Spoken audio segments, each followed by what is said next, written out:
Hello friends, how are you? A very good morning to everyone. Just to out. Am I audible? आवाज आ रही है सबको?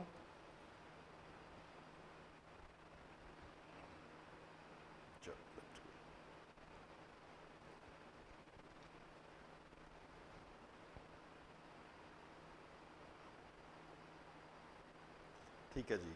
So today we would be starting with world history as the topic. And friends, दो तीन बातें आपको ध्यान में रखनी है. हाँ जी, गुड मॉर्निंग एवरीवन.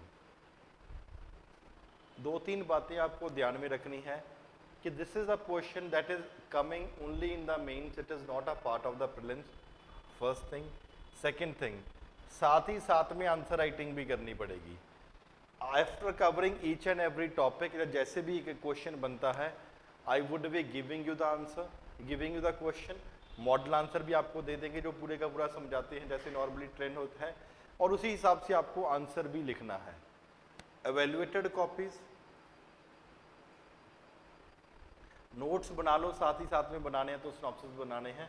जहाँ पे ज़रूरत पड़ी तो डिक्टेशन करवाएंगे, या आपको हार्ड कॉपी, ये वाला सॉफ्ट कॉपी तो मिलेगी ही मिलेगी. Everything will be there. Focus, अगर सिनॉप्सिस बनाना चाह रहे हो तो सिनॉप्सिस बना सकते हो, but major thing should be that you should basically be focusing upon understanding the concept.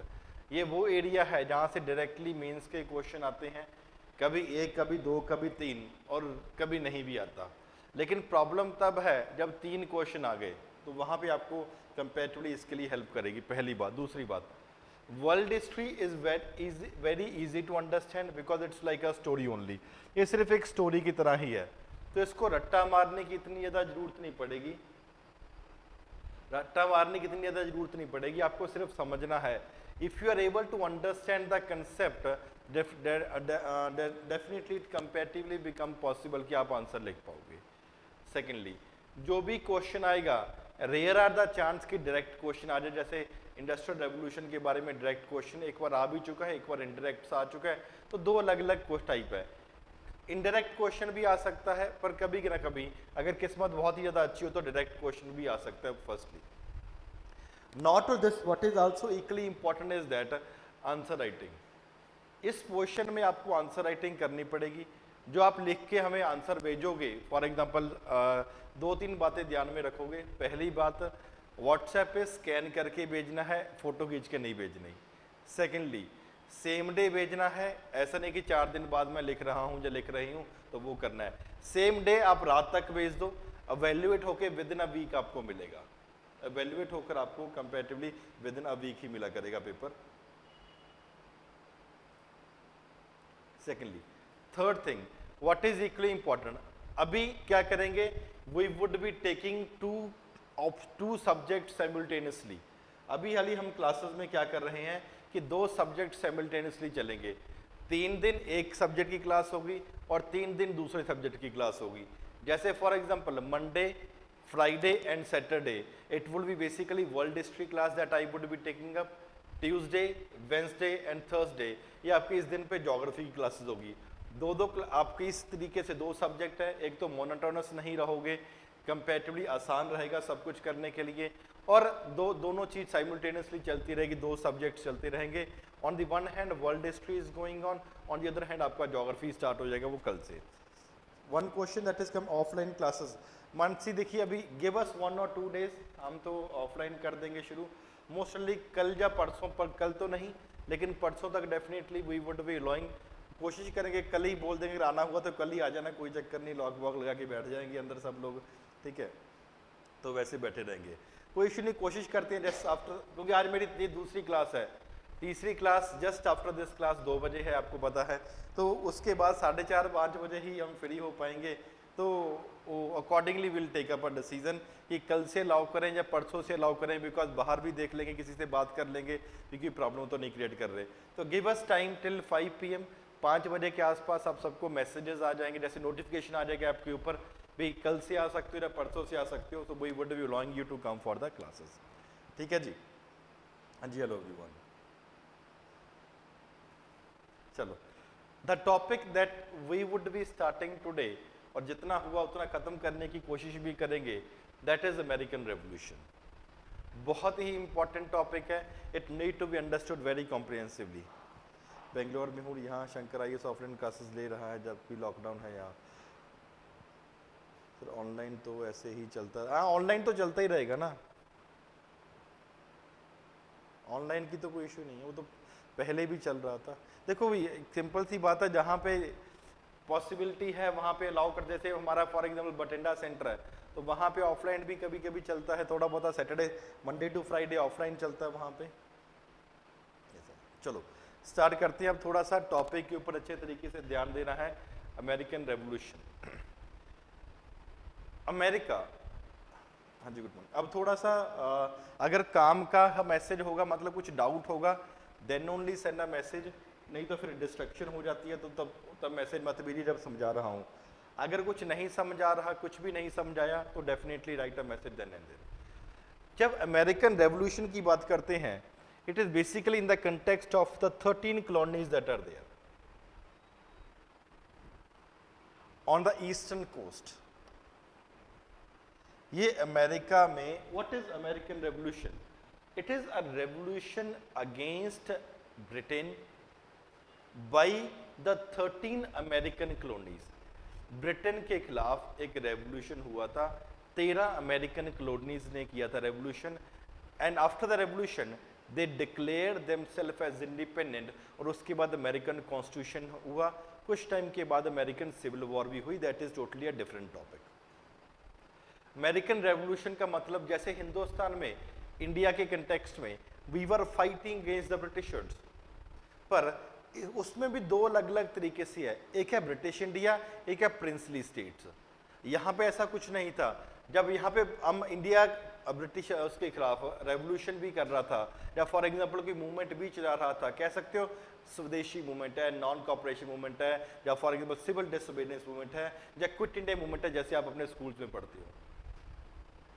और कुछ एरियाज ऐसे थे जैसे हैदराबाद, जूनागढ़, कश्मीर, या मल्टीपल अदर एरियाज जहां पे छोटे या बड़े राजा भी रूल कर रहे थे, and these Kings were not participating in any of the revolt till 1942। 1942 पहली मूवमेंट होगी जब ये प्रिंसली स्टेट थोड़ा बहुत पार्टिसिपेट करना स्टार्ट करेंगे, इससे पहले इन्होंने कभी स्टार्ट नहीं किया था।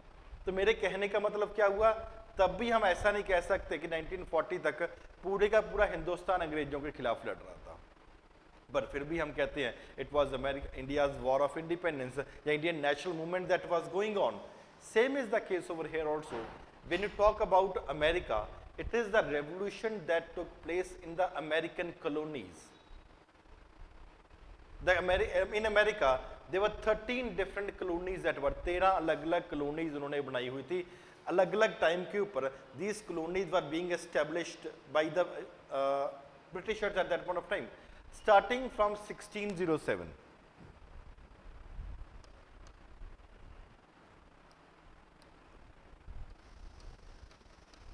When the first colony was basically set up at that point of time, 1607 के बाद ही अलग-अलग colonies वहाँ पे बनने लग गई, and with the passage of time, 13 colonies were being established. This is the northern part. This is the central part, या mid part भी जिसको बोला जाता है, and this is for example the southern part of these colonies that are there. When we take into consideration ये कहाँ पे located है, it is basically the eastern coast of America. These colonies are basically being situated. What are the different colonies that are there? For example, New Hampshire. अगर north वाली part करते हैं, this part is New Hampshire. This part is Massachusetts. This part is Rhode Island जिसको बोलते हैं. This is Connecticut. और ये वाला पार्ट है, this is basically part of this only, ये दोनों एक ही पार्ट है। आपको कॉलोनीज का नाम याद रखने की जरूरत नहीं है, this is just for explanation कि कुछ कॉलोनीज नॉर्थ में थी, कुछ सेंटर वाली उसको मिड बोलते हैं, कुछ सदर्न वाली बोलते हैं।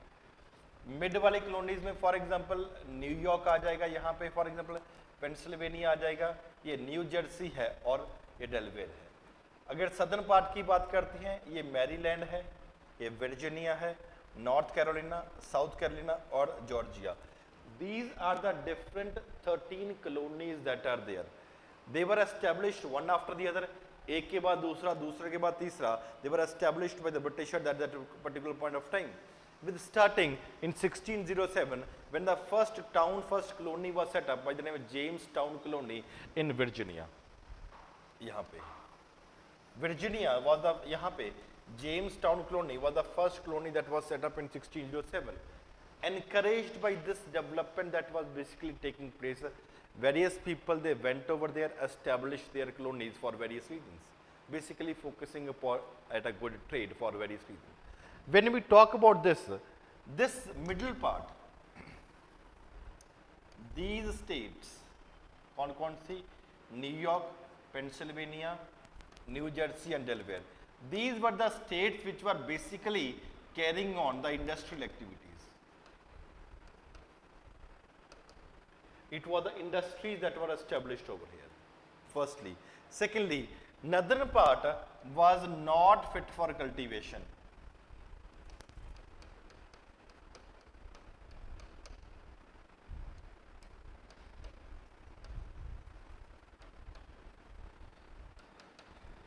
And the southern part was basically engaged into cultivation or, for example, agriculture activities. ये normally एक geographical location है, कहाँ पे क्या था, आपको 13 की 13 colonies का नाम याद रखने की जरूरत नहीं है, एक समझने के लिए है, अगर याद भी रखना है तो बस इतना रख लेना याद, क्योंकि this is not for example optional, ये सिर्फ GS है. North colonies, mid colonies and for example southern part of the colonies that are there. ये अलग अलग colonies थी वहाँ पे, कहने का मतलब क्या हुआ, and जो colonies थी अलग अलग areas में अलग अलग लोग रहते थे. अब ये लोग यहाँ पे थे कौन? that was there, who were the people who were there? अब अमेरिका में it was not the local Americans that were living in these different colonies. There were Britishers who had came and settled. There were people from France, there were people from Germany, there were Scots, etc., Scotland wale. These people, they had come and settled in America. तो जब American revolution की बात करते हैं, ये 13 colonies में कौन लोग रह रहे थे? इसमें कुछ ब्रिटिशर थे, कुछ फ्रांस वाले थे, कुछ जर्मनी वाले थे, कुछ स्कॉटलैंड वाले थे, एक्सेट्रा एक्सेट्रा. उनको अपना देश छोड़ के यहाँ पे आना पड़ गया था फॉर वेरियस रीजन, जो हम आने वाले टाइम में भी करेंगे. They had come over there and settled in America at that point of time. And एक बात तो श्योर है, अगर यूरोप से लोग चल कर आए हैं तो यूरोपियन आइडियाज के साथ भी उनको अच्छे तरीके से पता होगा. मानती हो? यस या नो? अगर यूरोप से लोग चल कर आए हैं, अगर यहाँ पे आके सेटल हुए हैं, तो उनको यूरोपियन आइडियाज के बारे में भी पता होगा. Therefore, the ideas like freedom, the ideas like equality, the ideas like no taxation without representation, the ideas like liberty, these were the ideas which were known to these people. कौन लोग हैं ऐसे लोग? The people जो अपना देश छोड़ के या तो खुद यहाँ पे आ गए थे, कहाँ पे? इन 13 कॉलोनीज में. जब हम अमेरिकन रेवोल्यूशन की बात करते हैं, we limit ourselves only to these 13 colonies and not to, for example, what is called as United States of America today. इतना क्लियर है सब लोगों को?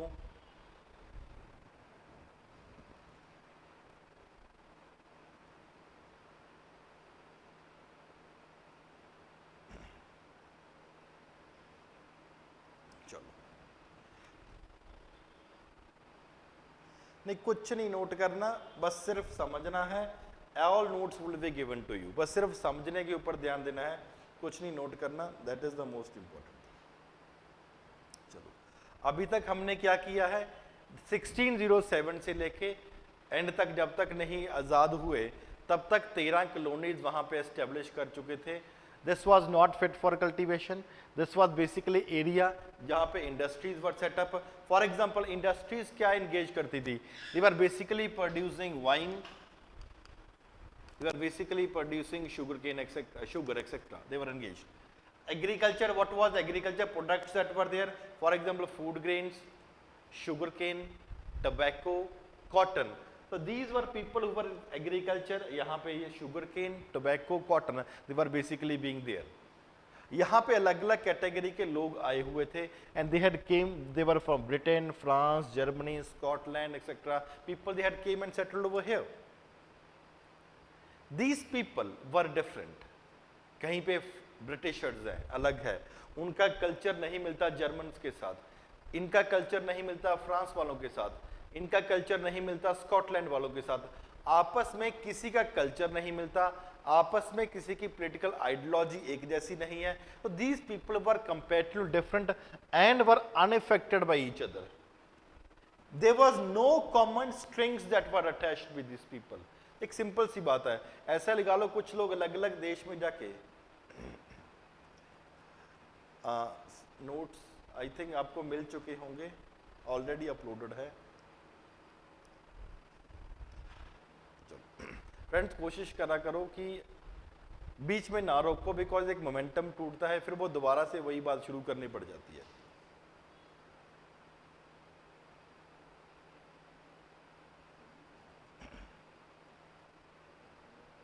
अब एक बार पूछ लो जिसने जो पूछना, उसके बाद ही शुरू करूंगा।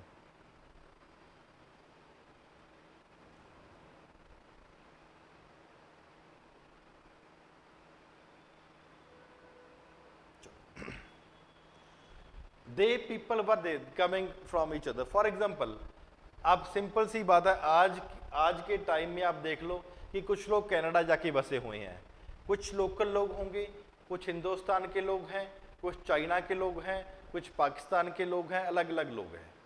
दे are not connected with each other. आज के टाइम में इंडिया और पाकिस्तान के इंटरेस्ट सेम नहीं है, आज के टाइम में इंडिया और चाइना के इंटरेस्ट सेम नहीं है। और वो जब बाहर लोग जाके बैठेंगे तो उनको कोई फर्क नहीं पड़ता उनका पड़ोसी कौन है।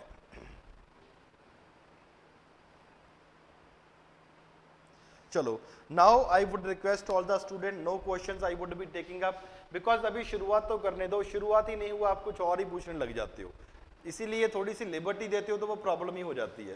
ठीक है, तो कोई जब टॉपिक खत्म हो जाएगा फिर कुछ भी डाउट हुआ, I am liable for that. But बार बार एक छोटा सा question that is of no use at all, अभी शुरुआत भी नहीं करी मैंने, सिर्फ आपको बैकग्राउंड बता रहा हूँ, और फिर कॉन्स्टेंटली क्वेश्चंस आर कमिंग, उसको यार अवॉइड करो, because I do not personally like that. मेरे को खुद ही नहीं अच्छा लगता, बार बार अभी वहीं फिर से शुरू करना पड़ जाता है, फिर वहीं शुरू करना पड़ जाता है, इसको छोड़ो ऐसी बातों को।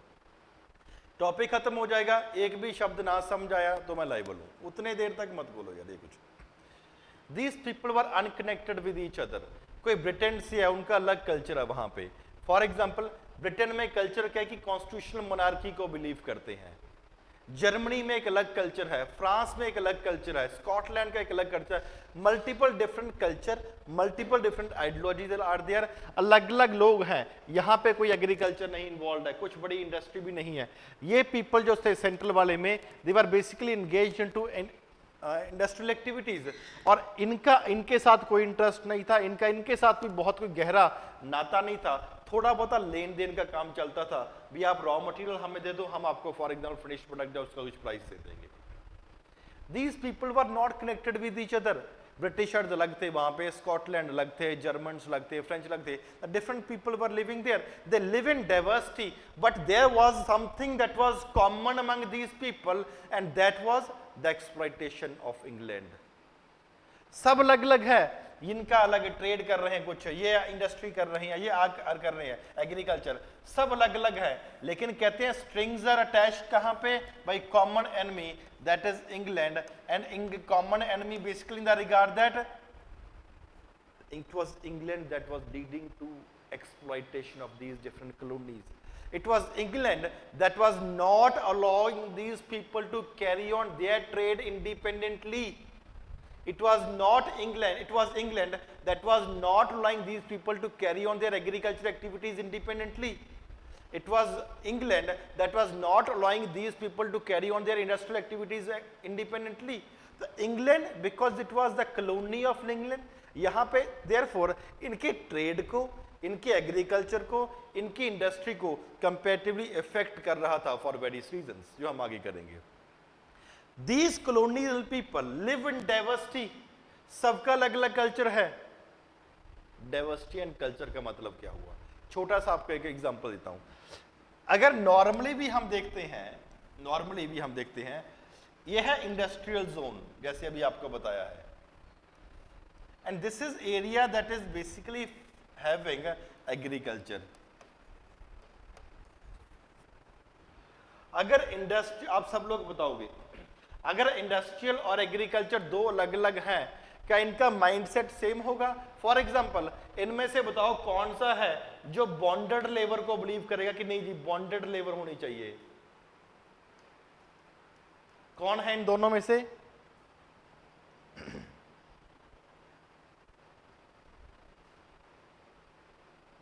डूब के मर जाओ। अरे बॉन्डेड लेबर एग्रीकल्चर में होती है यार, इंडस्ट्री में कहां होती है? दो बंदों ने सही बताया, बाकी सब गलत बता रहे हो। It is agriculture. पुश्तों काम कर रही हैं, आपको कुछ नहीं जाना दिया जाएगा। And firstly and secondly what is even more important in this regard is that अगर इंडस्ट्री है तो वहां पे कुछ ना कुछ acceptance to modern ideas will be comparatively more. Modern ideas की एक्सेप्टेबिलिटी कंपैरेटिवली मोर होगी। लेकिन ये लोग जो होंगे एग्रीकल्चर में, दे वुड बी वांटिंग कि हमारी बहुत ज्यादा जमीन हो, एक जमींदारी, एक जागीरदारी सिस्टम यहाँ पे चल रहा है, और उसके साथ कहता नहीं पुश्तें तुम्हारी हमारे घर के लिए यहाँ पे हमारी खेतों में काम करेंगी। The people were different but common ideology agriculture focus कर रहे हैं। Therefore, this will be comparatively more forward looking, this will be comparatively less forward looking in this regard. क्यों? इनका कल्चर ही अलग है। यहाँ पे कल्चर क्या है? That industries, modern ideas, they were acceptable to a great extent. यहाँ पे industry, it was the agriculture system that was dominating. मतलब two different categories of the people they were there. ये लोग चाहेंगे कि bonded labor चलती रहे, ये लोग चाहेंगे कि bonded labor खत्म हो जाए, etc. Multiple differences were there, but one thing that was common among these people was that यहाँ की इंडस्ट्री इफेक्ट हो रही थी बिकॉज ऑफ ब्रिटिशर्स, और यहाँ का एग्रीकल्चर इफेक्ट हो रहा था because of Britishers. What was common among them? It was the colonial policy of the Britishers that was affecting them. It was the mercantilist policy of the Britishers that were affecting them. What is mercantilist policy? अभी हम आगे करेंगे। That was there. They were living basically in diversity. What was going on? This agriculture system that was started was done by these people only. यहाँ का agriculture जो revolution आ रहा था, agriculture की टेक्नोलॉजी आ रही थी, वो लोकल लोगों ने किया हुआ था। वहाँ के लोकल लोग मीन्स वहाँ पे जो कॉलोनियलिस्ट आके बैठे हुए थे, ब्रिटिश, फ्रांस, जर्मन, एक्सेट्रा, यहाँ पे फॉर एग्जांपल भी लोकल लोगों ने, अपने लोगों ने वहाँ पे जो पहले आ चुके थे, उन्होंने अपनी इंडस्ट्री सेटअप करी हुई थी, अपना एग्रीकल्चर सिस्टम, अपना एग्रीकल्चर टेक्नोलॉजी, अपनी इंडस्ट्री, अपना इंडस्ट्रियल टेक्नोलॉजी था। They were not dependent upon the finances of the Britishers. अगर इंडिया की बात करते हैं, इंडियन इंडस्ट्रीज वर कंपैरेटिवली बहुत छोटी छोटी इंडस्ट्री थी, लेकिन यहाँ पे to a great extent industrial revolution, agriculture revolution had taken place, and what was most important was that it was done by these people who had settled in America by themselves. खुद ही इन्होंने किया हुआ था। मतलब they were not dependent upon the Britisher कि आप यहां से इंडस्ट्री लेकर आओ जी फिर हमारा देश चलेगा, कहते हम खुद ही कर लेंगे। Because of this development that was taking place in the agriculture sector, in the transport sector, means for example trading sector, and for example in the industrial sector, इन तीनों के एरिया में तो एक बहुत ही फेवरेबल टाइम पीरियड इनके लिए आया 1730 टू बेसिकली 1763। 1713 और 1763 के बीच में 50 इयर्स टाइम गैप है। People who had settled the, it was in this time period the prices of the various products of America अब ये प्रोड्यूस तो कर रहे हैं, कहां पे सेल कर रहे थे? They were selling their goods in Europe. Industrial goods were sold in Europe, agriculture raw material was sold in Europe. Between 1713 to 1763 these American people either they were engaged in agriculture or they were engaged in industries. They made a very huge amount of profit. Why? Because for the reason that there was a very high rapid increase in the prices of the American goods that were taking place, be it the raw material, be it wood, be it leather, be it copper, be it anything.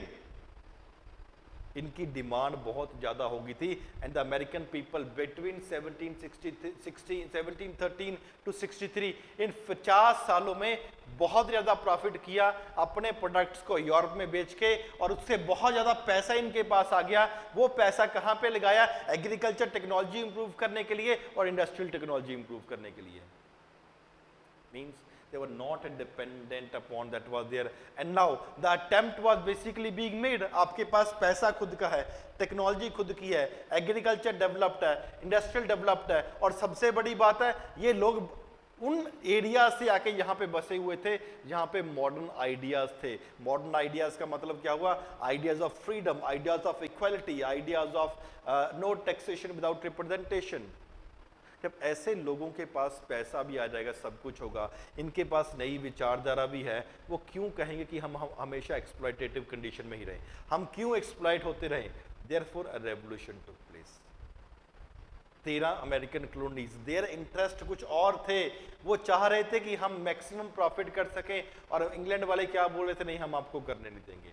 The interest were totally different, and in interest different के होते चलते हुए एक revolt आया। तो अब हम देखेंगे what were the causes of this revolt. एक आपको अभी टॉपिक अब स्टार्ट होगा, अभी सिर्फ आपको बैकग्राउंड बता रहे थे कि कहाँ पे क्या क्या करना है, आपको बैकग्राउंड समझ आया? अभी कोई प्रॉब्लम है तो बताओ जी, जितना पढ़ाया है सिर्फ उसमें प्रॉब्लम है तो बताओ।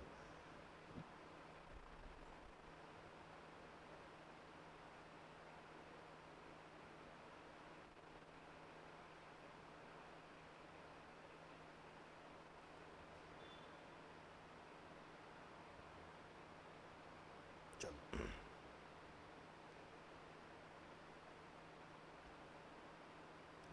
नॉर्थ कॉलोनीज एंगेज, निशान दोबारा पूछो। Trading in Europe was allowed by England? हाँ, it was, Vidhi it was allowed, yes. और यही बाद में जाके प्रॉब्लम भी आएगी जब भी हम करेंगे। निशान दोबारा पूछो।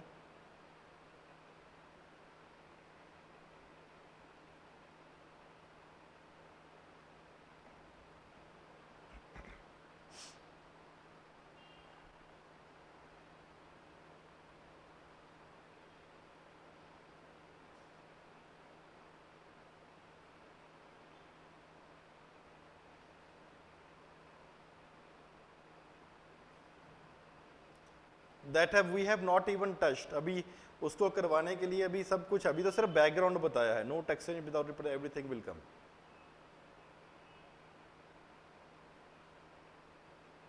नॉर्थ कॉलोनी ट्रेडिंग एक्टिविटीज,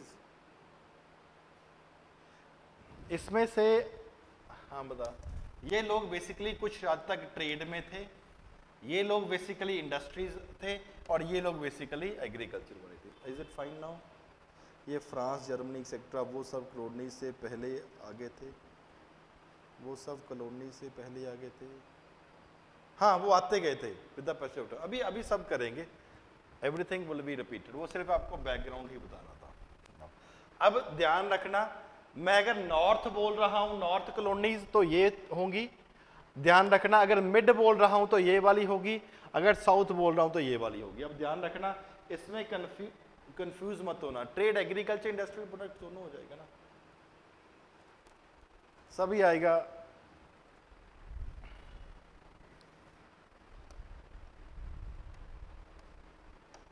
चलो जी, what were the causes?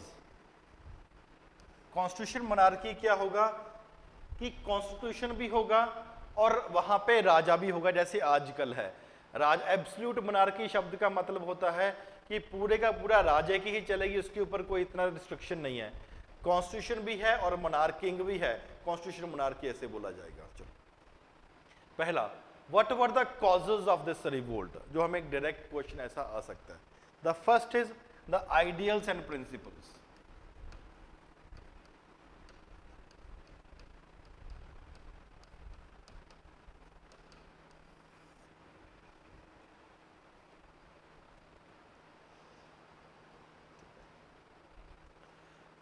These people who had settled in American or 13 American colonies or America had come from Europe, various countries of Europe that I have already told you.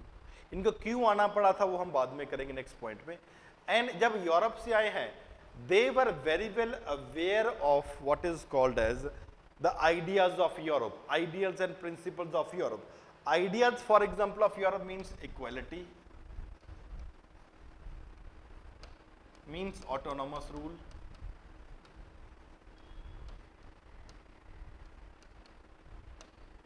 means no taxation without representation,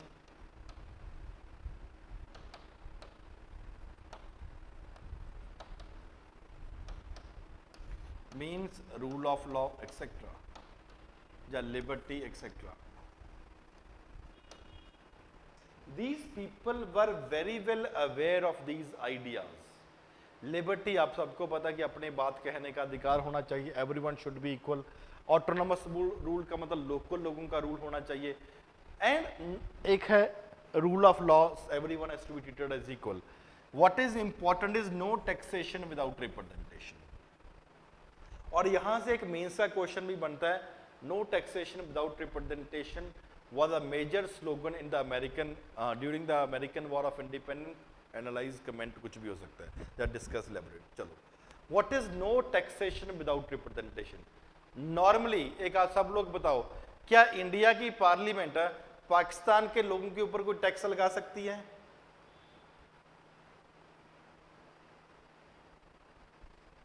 ठीक है. क्या India की parliament जब पाकिस्तान की parliament हमारे ऊपर tax लगा सकती है? ना तो हम उनके ऊपर लोग टैक्स लगा सकते हैं, ना हम वो हमारे ऊपर लगा सकते हैं. लेकिन क्या इंडिया की पार्लियामेंट इंडिया के लोगों के ऊपर इंडिया में टैक्स लगा सकती है? क्यों लगा सकती है बताओ?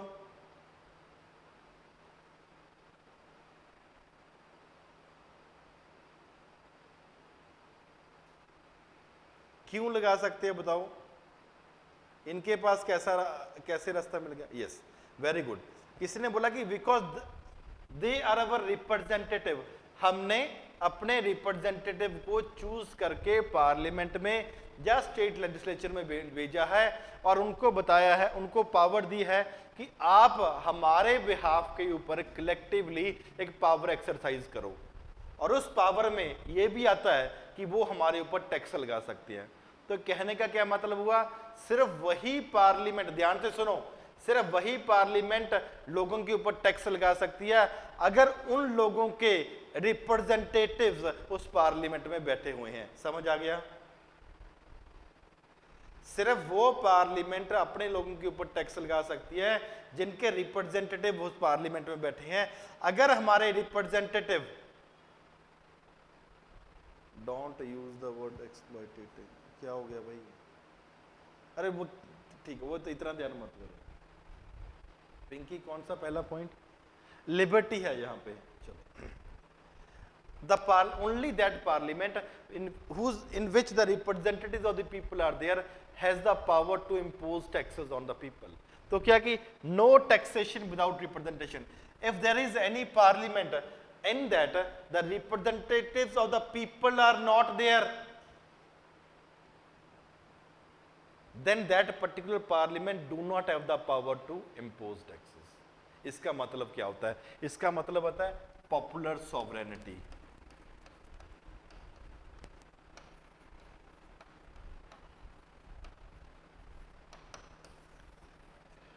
The Americans, they were very much aware of the concept of popular sovereignty and therefore जब उनके ऊपर टैक्सेस लगाए जा रहे थे, इन्होंने क्या बोला कि our people are not represented in the Parliament of Britain, therefore the Britishers do not have the power to impose taxes on the Americans at that point of time. Therefore the slogan is no taxation without representation. समझ आया इस word का मतलब क्या है?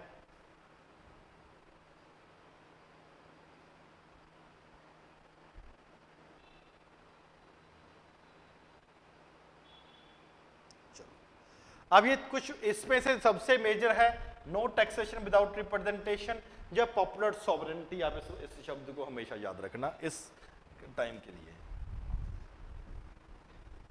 Now what was happening was ideas and principles कौन से हैं? Liberty, equality, fraternity, rule of law, popular sovereignty, other. These are the important ideas that are there. Now the businessman of the north वाले businessman, north colonies वाले businessman और for example central वाले they were angry with the Britisher because they were angry with the control that were exercised by England on their businesses. जो mid में और for example कुछ north में जो business करने वाले लोग थे, नॉर्थ प्लस मिड वाले जो लोग थे, they were not happy with the England because England was exercising the control over their business. किसी ना किसी तरीके से फॉर एग्जांपल ये कुछ एक्सपोर्ट करना चाह रहे हैं, इंग्लैंड ने वहां पे एक्सपोर्ट ड्यूटीज लगा दी, तो मतलब इनका कंट्रोल था। अगर ऑटोमेटिकली एक्सपोर्ट ड्यूटी लग जाएगी, खुद का प्रॉफिट खत्म हो जाएगा या खुद नुकसान में जाएंगे, कोई भी बिजनेसमैन अपनी आइटम को एक्सपोर्ट करने की बात ही नहीं करेगा। They were not happy, they were unhappy. Why? Because the Americans, because the England was exercising control over this, firstly. Secondly, not all this, on the other hand, the planters of the south, यहाँ पे है businessmen of the north.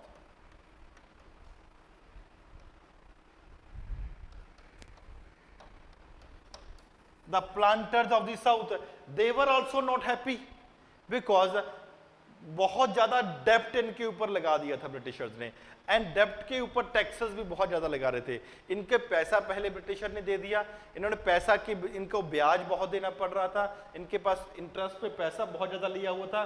They were not happy with the Britisher कि कितना आप हमारे ऊपर interest लगा रहे हो। अब क्या था, why they wanted to revolt, They wanted to revolt because इनको लगा कि अगर हम रिवोल्ट कर देंगे, अगर हम जीत गए तो पॉजिटिव क्या होगा कि our business will be in our control. ये क्यों रिवोल्ट करना चाह रहे थे? बिकॉज इनको लगा अगर हमने रिवोल्ट किया और हम जीत गए, हमें उनका डेप्ट, हमें उनसे पैसे जो ब्याज पे लिए हुए हैं वो हमें उनको वापस देने की जरूरत नहीं है। समझ आया? These people were not happy with the Britisher. These people were also not happy with the Britisher. There were certain other people who were there. For example, the middle class that was there.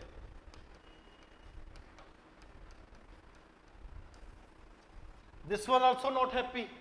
This was not happy in the context that जो लोग वहां पे थे, कुछ britisher के representative भी तो होंगे। अगर ब्रिटिशर ने अपनी इसको कॉलोनी बनाई हुई है, कुछ तो अंग्रेज भी होंगे। जैसे for example India was a colony, तो कुछ उसको कंट्रोल करने के लिए कुछ अंग्रेज भी तो यहाँ पे आए थे और हम लोग हैं वहां पे।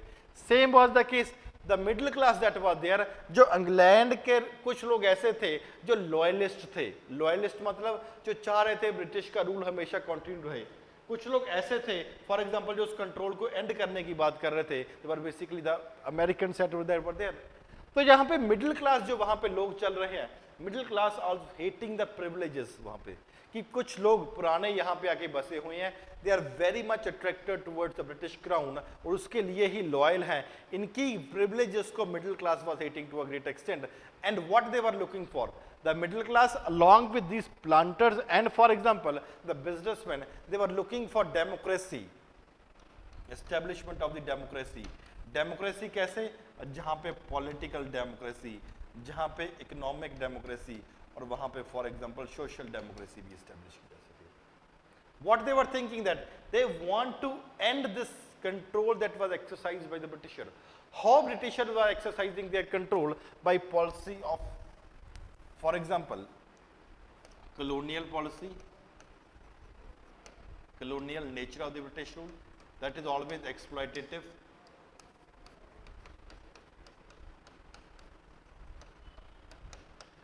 and the mercantilist policy.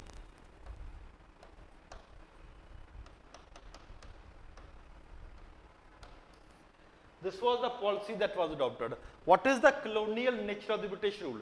Colonial nature of the British rule शब्द का मतलब है जितनी भी पॉलिसी ब्रिटेन वाले बना रहे थे वो इस तरीके से बना रहे थे कि पूरे का पूरा कंट्रोल इनकी इंडस्ट्री का, इनके बिजनेस का, इनकी इकोनॉमी का, इनकी सोसाइटी का, इनकी पॉलिटी का पूरा कंट्रोल ब्रिटिशर के इंटरेस्ट में ही हो। Mercantilist means trading, trading policies आगे जाके हम फिर करेंगे। ऐसी ट्रेडिंग पॉलिसी बना रहे थे ताकि वो बोल रहे थे कि ब्रिटिशर का इंटरेस्ट ही प्रमोट हो सके। ट्रेडिंग पॉलिसी का मतलब अगर आपने कुछ एक्सपोर्ट करना है अमेरिका से लेके तो एक्सपोर्ट सिर्फ ब्रिटेन को कर सकते हो, दूसरी कंट्रीज को नहीं कर सकते। Mercantilistic policy. Despite the fact that France वाले, जर्मनी वाले and other people of Europe they were willing to pay high prices to the American products. Britain वाले क्या बोल रहे थे? नहीं, आप हमारे पास हमारी किश्तियों में only using our ship for transport, you will be transporting and sending these things to Britain, और ब्रिटेन से हम फिर आगे जाके दूसरी जगह पे बेचेंगे and we would be earning profits। इनको लगा यार ये क्या बात हुई, हमारा प्रोडक्ट है, हम पहले ब्रिटेन बेचते हैं फिर वो फ्रांस में बेच के प्रॉफिट कमाते हैं, डायरेक्टली हम फ्रांस में सब क्यों ना बात करें, फ्रांस वाले हमें ज्यादा पैसे देने को तैयार हैं। लेकिन क्या बोल रहे थे, नहीं, you cannot export on your ships, you can export only on the ships of America, on the ships of Britain। पहली प्रॉब्लम, अगर एक्सपोर्ट करते हो तो टैक्सेस लगाए जा रहे थे। कुछ आइटम्स ऐसे हैं, for example rum, that can be imported only from there, और कहीं से इंपोर्ट नहीं करवा सकते।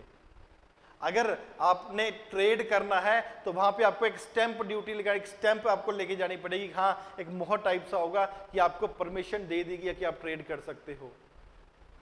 कहने का मतलब क्या हुआ, इट वॉज द मर्केंटलिस्टिक पॉलिसी कि ट्रेड को रोकने के लिए ब्रिटिशर्स ने अलग अलग एक्ट बनाए थे, कभी नेविगेशन को रोकने के लिए, किश्तियों का यूज रोकने के लिए, और इस तरीके से बना रहे थे कि पूरे का पूरा कंट्रोल इनके ट्रेड का सिर्फ हमारे ऊपर ही रह सके।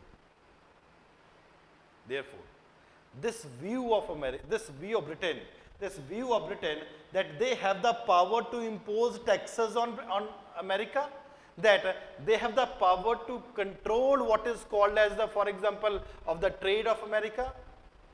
This was viewed basically as exploitative by the American colonists, and this was not being accepted by the American people at that point of time. Therefore, they gave the slogan, no taxation without representation। Basically after 7-year war, 7-year war हम बाद में करेंगे, अभी इन्होंने क्या बोला, no taxation without representation. अगर हमारी रिप्रेजेंटेशन आपके पार्लियामेंट में नहीं है तो आपका पार्लियामेंट हमारे ऊपर टैक्स नहीं लगा सकता। तो पहला क्या था, ये आइडियाज है, ये प्रिंसिपल्स है। आइडियाज कौन से, फ्रीडम, आइडियाज कौन से, इक्वलिटी, आइडियाज कौन से, पॉपुलर सॉवरेंटी, आइडियाज कौन से, नो टैक्सेशन विदाउट रिप्रेजेंटेशन। ये आइडियाज के बारे में इन लोगों को पता था। Businessman of the north, the planters of the south, इन आइडियाज के बारे में पता था। Because of this ideas and they were aware of these ideas, they were in a position to analyse, यार ये गलत हो रहा है हमारे साथ, and therefore the slogan that no taxation without representation, that was there। तो पहला पॉइंट आपको समझ आया आइडियाज एंड प्रिंसिपल्स के बारे में।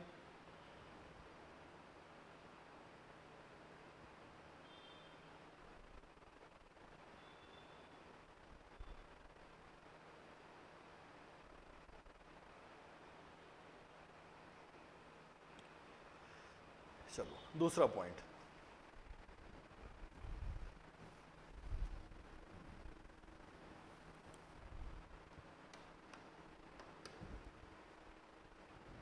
No love for England.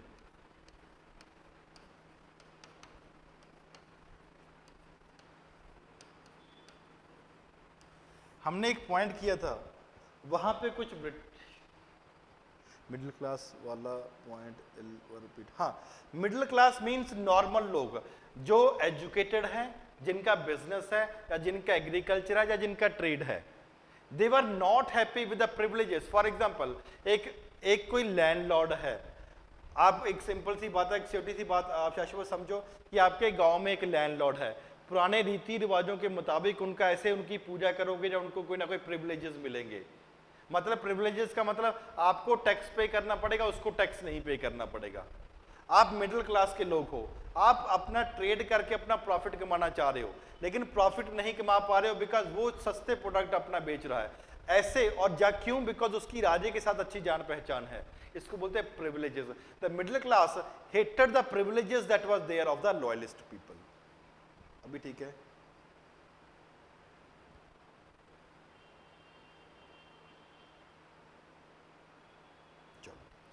No love for England.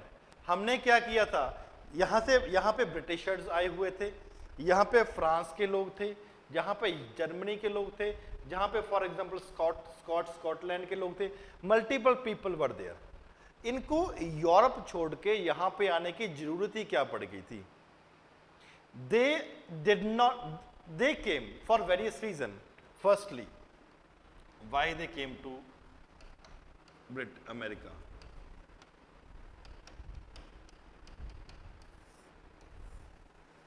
पहला, they came and settle to America for trading purposes. यार यहाँ पे एक अच्छी कॉलोनी है, वहाँ पे रिसोर्सेज भी काफ़ी ज़्यादा है, हम ट्रेड करेंगे तो हमें कंपेरेटिवली फ़ायदा होगा, ठीक है, fine. Secondly, they came because they wanted to save themself from prosecutions. They wanted to save themselves from genocide. अब ये क्या होता है दोनों? Prosecution. What was basically कि 17th और 18th सेंचुरी में बहुत लोगों को यूरोप में इसलिए मार दिया जाता था बिकॉज आपके इकोनॉमिक या रिलीजियस आपके पॉइंट ऑफ व्यू अलग है, या राजनीतिक तौर के अपने आपके point of view. Prosecutions because of differences, कौन से differences? Because of religious differences, because of the for example political differences, आपको मार दिया जाएगा। रिलीजियस पॉलिटिकल डिफरेंसेस की वजह से ही आपको मार दिया जाता था वहां पे। ऐसे लोगों को अपनी जान बचाने के लिए अगर कोई जगह मिलती थी तो कहां था? फॉर एग्जांपल चलो भाग के अमेरिका चले जाते हैं। या जेनोसाइड, उनको पूरे के पूरे लोगों को मार दिया जाता था। एक कम्युनिटी है, उसके लोग हैं, उनकी अलग से विचारधारा है जो हमें एक्सेप्टेबल नहीं, चलो इनको मार दो। और कौन लोग थे अमेरिका में उस टाइम पे? वो आर बेसिकली क्रिमिनल्स। जैसे हमारे देश में बोलते हैं ना, सजाए काला पानी, उनको भेज दो अंडमान निकोबार। तो इन लोगों को जो क्रिमिनल्स थे, जिनको बहुत हार्डन क्रिमिनल थे, जिनको यूरोप की जेलों में रखना बहुत मुश्किल हो चुका था, इन लोगों को कहां पे? चलो ठीक है तुम अमेरिका जाओ। अरे इतनी बुरी हालत में आओगे बेसिकली क्यों? जेनोसाइड में अपने आप को बचाने के लिए क्रिमिनल्स हैं, प्रोसिक्यूशन से। क्या लगता है कि इनको अपने देश के बाद उसके लिए प्यार बचा होगा? कुछ नहीं। जब बाढ़ में जाए ऐसा देश जो हमारे ध्यान ही नहीं रख सकता। Therefore very few people they were there according to trade. जो इन लोगों का प्रोसिक्यूशन हो रहा था, ठीक है, डिफरेंसेस था, लेकिन अमेरिका एक ऐसा उनको जगह मिल गई जहां पे अपने विचारधारा रख सकते हैं और अपनी विचारधारा, अपने धर्म को वो प्रोपोगेट भी कर सकते हैं। उनको वहां पे मारने वाला कोई नहीं है। Comparatively a place where they could live very happily, and by chance वहां पे अच्छे रिसोर्सेज भी मिल गए। The land was productive, it was rich in natural resources. उनको फॉर एग्जाम्पल रास आ गई वो जमीन। अब उनको लगा यार क्या करना हमने, वापस जाके यहाँ पे मस्त रह रहे अमेरिका में। Therefore जो वहां पे आइडियाज तो सीख चुके थे, because of progressive ideas, because of other things that were there, उन्हीं आइडियाज को अब उन्होंने कहाँ पे इंप्लीमेंट करना शुरू किया? For example in US. और जब उनको लगा कि नहीं अमेरिका का एक्सप्लॉयटेशन हो रहा है, बिकॉज अब तो इनकी मदरलैंड अमेरिका हो चुकी है ना, पुश्तों से आगे फॉर एग्जांपल यहाँ पे रह रहे हैं, कोई 1600 में आ गया, 1650 में आ गया, 1700 में आ गया, 1750 में आ गया, etcetera. They have been staying over there for centuries. Third generation, fourth generation के लोग हैं वहां पे आके रहने लगे हैं। इनको कोई पता नहीं है यार अमेरिका के लोग जो जर्मनी में वहां से रिलीजियस प्रोसिक्यूशन की वजह से आए हुए हैं। फॉर एग्जांपल अगर किसी के दादा को, ग्रैंडफादर इज देयर, ग्रैंडफादर को निकाल दिया गया है जर्मनी से और ग्रैंडफादर आ गया इसका यूएस का, और ग्रैंडफादर अपना सन और अपने ग्रैंड सन के आगे एक अच्छी इमेज तो बताएगा नहीं जर्मनी की, तो बोलेगा जर्मनी में तो कुछ एक दूसरे के व्यूज टॉलरेट ही नहीं करते, फ्रांस में नहीं करते, ब्रिटेन में नहीं करते, निकाल देते हैं। तो हमें अब यही हमारी जमीन है, यही हमारा घर है, यही सब कुछ है हमारा। भूल जाओ तुम जर्मनी को, भूल जाओ फ्रांस को, स्कॉटलैंड को, अदर एरियाज को। तो इनके जहन में क्या था? America, America, American everything. Therefore this generation of the people, अब कुछ लोग तो ऐसे होंगे जो नहीं जी हमारे लिए चाहे कैसे भी आए हैं, चाहे ट्रेडिंग पर्पस के लिए आए थे या कैसे भी आए थे, हमें तो लॉयल रहेंगे। लेकिन majority of the people that were there, they did not have love for the England at that point of time, because love for European या लव फॉर अदर प्लेसेस। यहाँ पे इंग्लैंड इसलिए टर्म यूज कर रहे हैं because England ने वहां पे अपनी कॉलोनीज बनाई हुई थी। Therefore there was no love for England. का मतलब क्या हुआ? जब इन लोगों को लगा अब इंग्लैंड हमें एक्सप्लॉयट कर रहा है, इन्होंने रिवोल्ट करने के बारे में सोचा और रिवोल्ट भी किया। बिकॉज ये लोग ऐसे लोग थे जो जेनोसाइड से बच के भाग कर आए थे, जो क्रिमिनल थे, सजा दी गई थी, चलो तुम अमेरिका चलो, और जिनको प्रोसिक्यूशन से बचने के लिए अपने आप को अमेरिका में आ गए थे। Is the second point clear?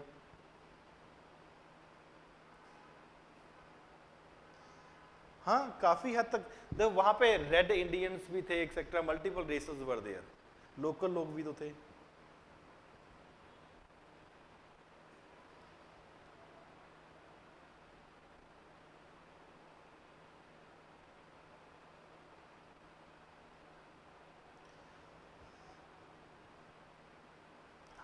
कुछ ज़रूरत नहीं है आपको, कुछ ज़रूरत नहीं है। रेड इंडियंस कौन थे, वो कुछ ज़रूरत नहीं है यार, वो और कंफ्यूज हो जाओगे। कुछ नहीं, आपके लिए कुछ नहीं है, बस सिर्फ इतना ही याद रखो। इतना क्लियर है ना सबको?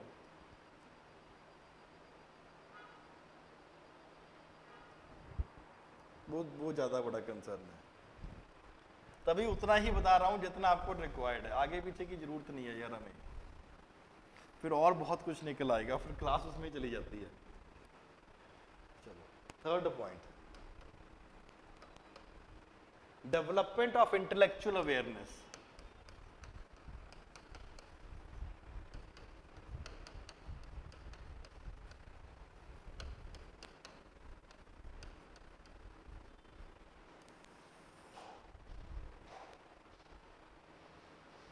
अरे काले पानी सजा मतलब,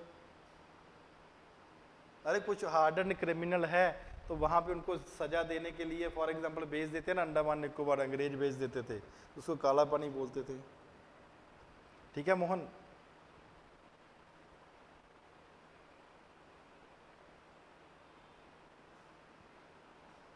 चलो next is development of intellectual awareness. अब एक बात तो श्योर है, these people were comparatively aware of various ideas, intellectual development that were there. अब they were educated, they were well aware and they were freedom loving people. एक बात को ये बहुत अच्छे तरीके से समझते थे, knowledge and books they have to be taught to our children. किताबें पढ़ानी चाहिए और उससे अच्छी नॉलेज भी होनी चाहिए। That was basically the important.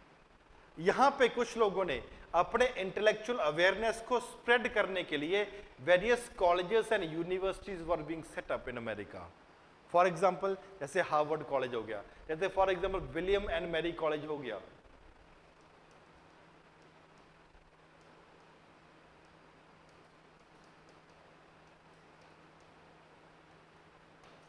etc. These colleges were set up by these people themselves, and in colleges or universities में liberty, equality, fraternity, rule of law, popular sovereignty, no taxation without representation, ऐसे ideas के लिए propagate किया जाता था बहुत easy तरीके से। And these are the ideas which are very much influential, सबको अच्छे लगते हैं।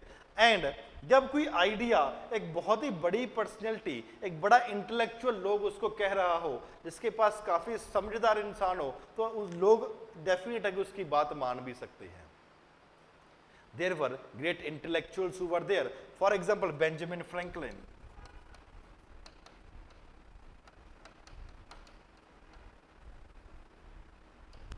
For example Thomas Paine were there, for example Patrick Henry,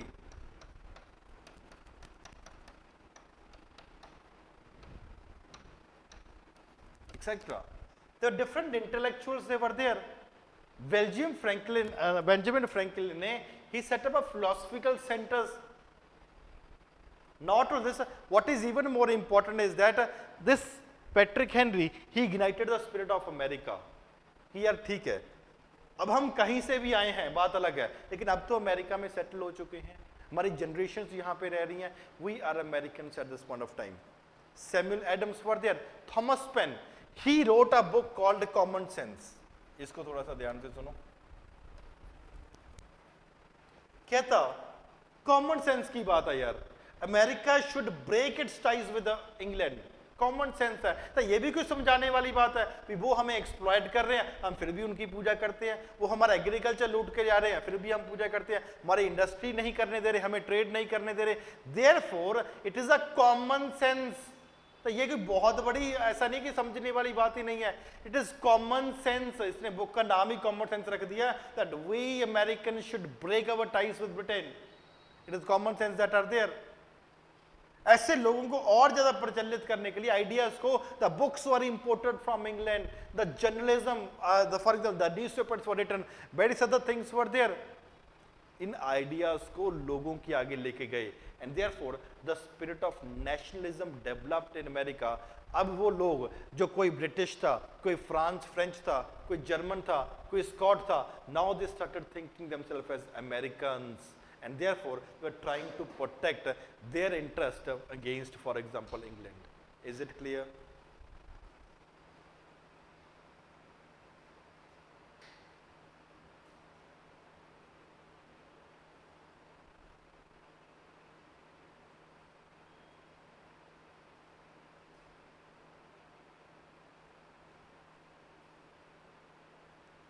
Franklin ने एक फिलोसफिकल सेंटर खोला था, वहां पे अपने आइडियाज को प्रमोट करने, फिलोसफिकल सेंटर. नेक्स्ट पॉइंट,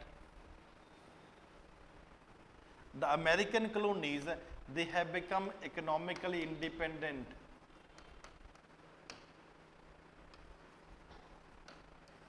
ये कॉलोनीज इकोनॉमिकली इंडिपेंडेंट हो चुके थे. इकोनॉमिकल इंडिपेंडेंस का मतलब जैसे आपको बताया था, एग्रीकल्चर भी ये लोग खुद ही कर रहे थे, और एग्रीकल्चर टेक्नोलॉजी, एग्रीकल्चर रेवोल्यूशन ये लोग खुद ही लेके आ रहे थे. And same is the case for example business, industries were set up by their own people.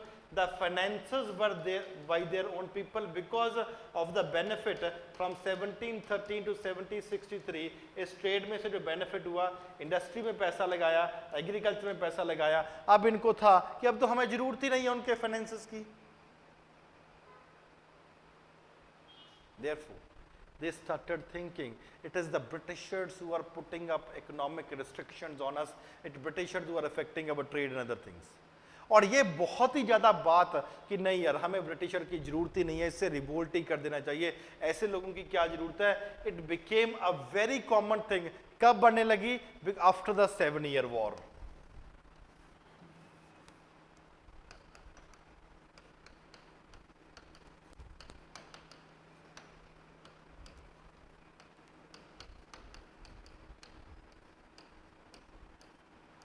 इसको थोड़ा सुनो अच्छे से.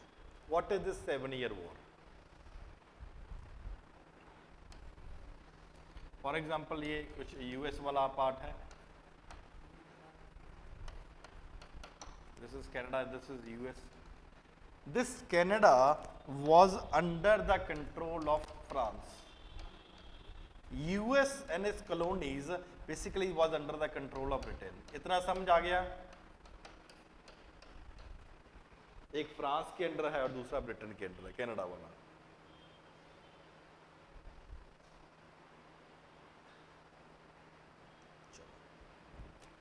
वॉर हुई किन में? 7 ईयर वॉर. किन? इन दोनों देशों के बीच में. ब्रिटेन और फ्रांस की आपस में हुई war. In that war France was defeated. It was victorious, it was defeated. It won. और जब जीत गया, this area from the control of Britain, it also became a colony of, from the control of France, it became a colony of England. अब क्या हुआ? 7 year war हुई 1756 से लेकर 63 तक फ्रांस और ब्रिटेन के बीच में. यहां पे क्या हुआ था? अब जो डेंजर था कि फ्रांस वाले नॉर्थ से अटैक कर सकते हैं, वो डेंजर खत्म हो गया. क्यों खत्म हो गया? बिकॉज ये भी इंग्लैंड के पास है और ये भी इंग्लैंड के पास है. अब किसी से डर की कोई बात नहीं है. Now when this war was going on, जब ये लड़ाई चल रही थी, the Americans participated in this war on the side of Britain.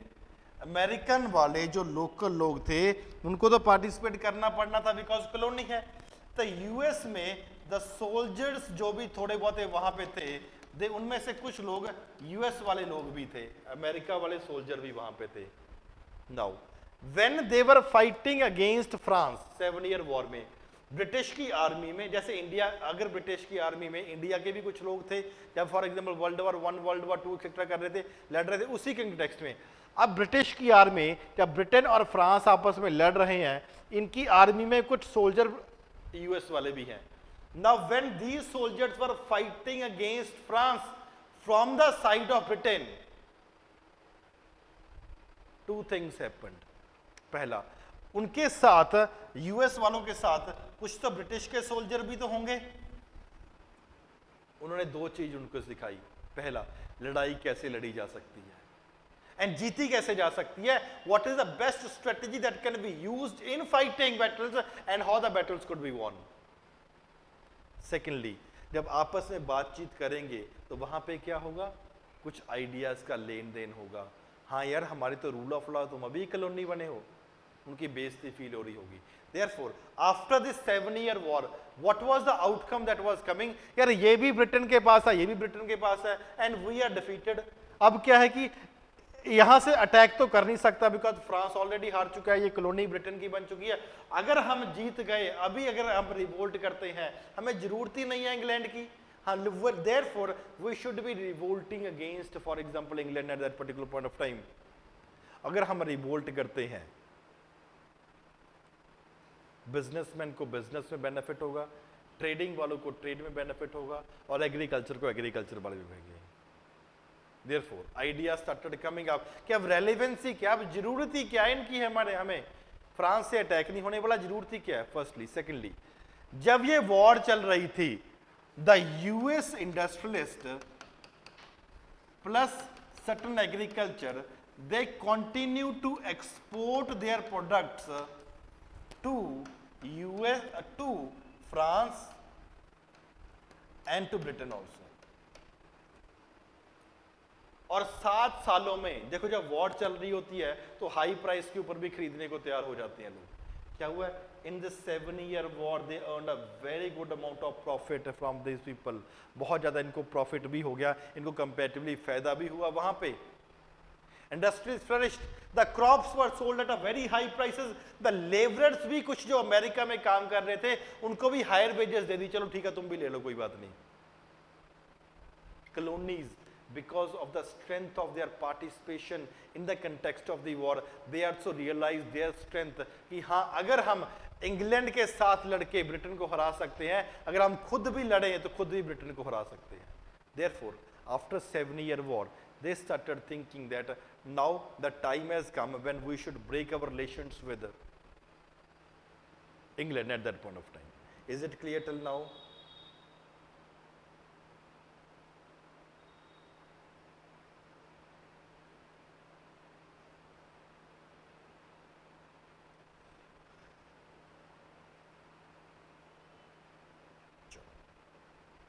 अब 2 आइडियाज आ चुके हैं।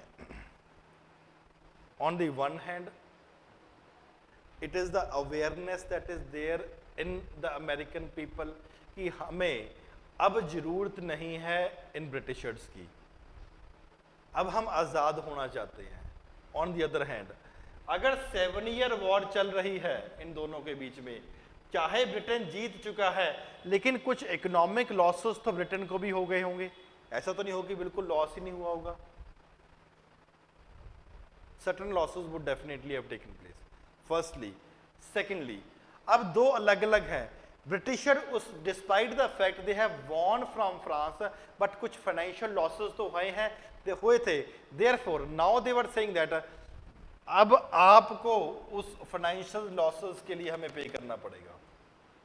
Now it is the US people who has to pay for the finances of England, ताकि इनका जो बैलेंस ऑफ पेमेंट है वो गड़बड़ा, वो ठीक हो जाए। On the one hand, Britain was thinking of imposing more and more new taxes and strictly imposing the previous taxes। पहले कुछ टैक्सेस थे, जब पहले कुछ लॉज थे, they were not strictly imposed। जैसे आपको बता रहे थे, जब वॉर चल रही थी, यूएस ने अपना प्रोडक्ट फ्रांस को और ब्रिटेन को भी सेल करते रहे, and therefore earned profit. Means इससे पहले जो लॉ था कि अगर ट्रेड करना है सिर्फ हमें हमारी किश्तियां यूज करनी चाहिए, तो वो इतने स्ट्रिक्टली इंप्लीमेंट नहीं हुआ होगा। अगर स्ट्रिक्टली इंप्लीमेंट हुआ होता, they must not have done trade with France. Therefore अब ब्रिटिशर को लगा कि यार हमें टैक्स, इनके ऊपर अलग अलग टैक्सेस इंपोज करो, नए टैक्सेस इंपोज करो, और हमें जो नुकसान हुआ वो भरपाई ये अमेरिका वाले लोग करेंगे, पहली बात। और दूसरी बात, अमेरिका वाले क्या सोच रहे थे, अब इनकी जरूरत ही क्या है, फ्रांस तो हमारे ऊपर अटैक करने का नहीं है। देयरफॉर 2 अलग अलग चीज हो रही थी। On the one hand, the Britisher they were bent upon the economic exploitation of US. On the other hand, these people were willing to, for example, to fight for the war for independence. Therefore, the economic exploitation played a very, very important role in the context For example, earlier the laws were made, for example, the navigation laws were there.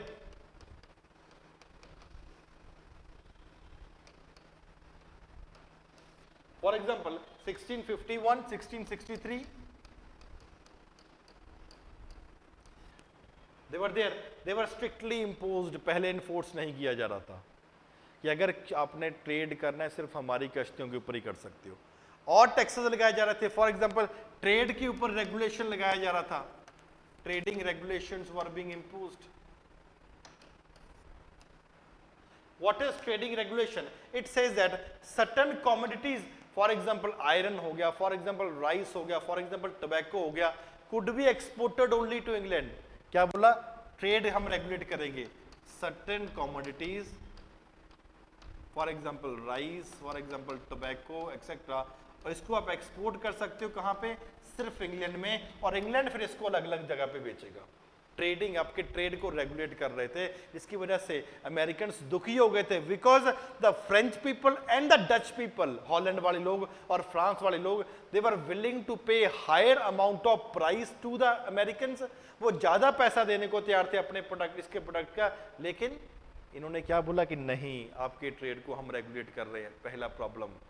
Secondly, industrial regulation was also being passed.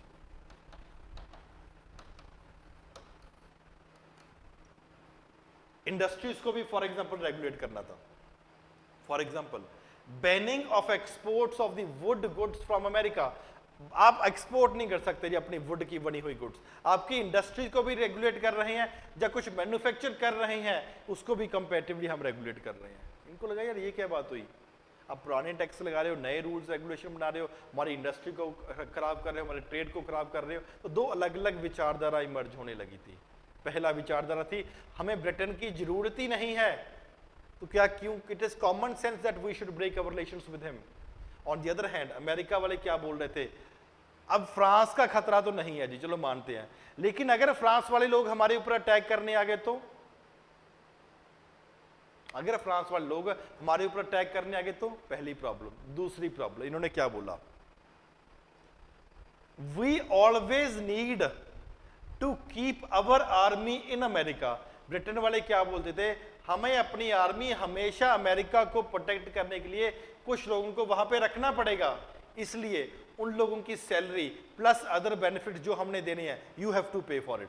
England वालों ने क्या बोला, हम आपकी protection के लिए कि कहीं अमेरिका के ऊपर कोई अटैक ना कर दे बाहर से, इसलिए हम अपनी आर्मी के कुछ लोग तुम्हें वहां पे दे रहे हैं. अब इनकी सैलरी और जो आर्मी वाले को बेनिफिट्स हम देते हैं, उनकी सैलरी और उनके बेनिफिट्स तुम्हारी जेब के ऊपर आएंगे. That you have to pay for their salary because it is these people who are giving you the defence. America वाले बोलते हैं हमें क्यों जरूरत है भाई, जरूरत ही नहीं है हमें. जैसे आजकल फार्मर बोल रहे हैं, अरे हमें बिल की जरूरत ही नहीं है, तुम क्यों दे रहे हो. Same was the case, we do not need your army. अगर अटैक होता हम खुद देख लेंगे यार, we do not need your army. और हम we do not need your army is one idea. वो क्या बोल रहे थे, हम आपको आर्मी दे रहे हैं, आप अपनी जेब से इसका पैसा भी दो. ये क्या बात हुई. The two ideas were comparatively clashing. There was a huge amount of differences that were there. This economic exploitation which the Britishers were doing in the case of America was causing more and more resentment among the American people. इतना clear है? से ज्यादा France का fear था. नहीं, British American को कोई fear नहीं था, ब्रिटिशर को फियर था भाई वो फ्रांस ना अटैक कर दे, या पैसा लगा लो कि बहाने मार रहे थे कि हम आपको प्रोटेक्ट, क्योंकि पैसा लेना चाह रहे थे. कि राहुल को बोलना गर्म पानी दे देगा. चलो, it is economic exploitation that was taking place. I hope कि अभी तक सबको क्लियर होगा.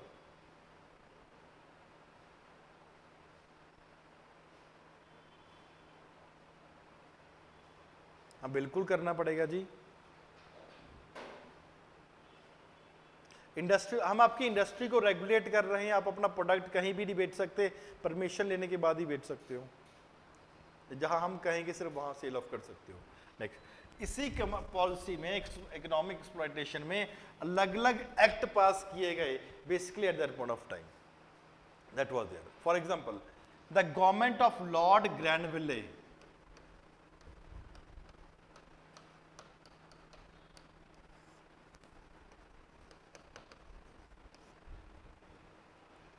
इसने क्या बोला, started demanding that the American, it is the American, जैसे आपको बताया था कि अमेरिका को अपने डिफेंस के लिए पे करना पड़ेगा। What he said that it is the Americans who have to pay for their defense, मतलब अमेरिकन को ट्रूप्स की सैलरी और हम जो ट्रूप्स को अदर बेनिफिट्स दे रहे हैं तो वो आपको उसके लिए पे करना पड़ेगा। ये बोलते हैं हमें जरूरत ही नहीं है यार, हम क्यों पे करें। The navigation acts which were there, पहले आपको पता था, they were impose very strictly. अगर ट्रेड करना है तो फॉर एग्जाम्पल क्या बोला है, दो चीज, पहला क्या बोलता, डिफेंस के लिए आपको पे करना पड़ेगा, दूसरा क्या बोला, ट्रेड के लिए अगर आप करोगे तो सिर्फ ब्रिटिशर्स की शिप ही यूज कर सकते, तो ट्रेड के लिए फॉर और कुछ नहीं कर सकते। नॉट ओनली दिस, इसने अलग अलग एक्ट भी बनाए। कौन कौन से act,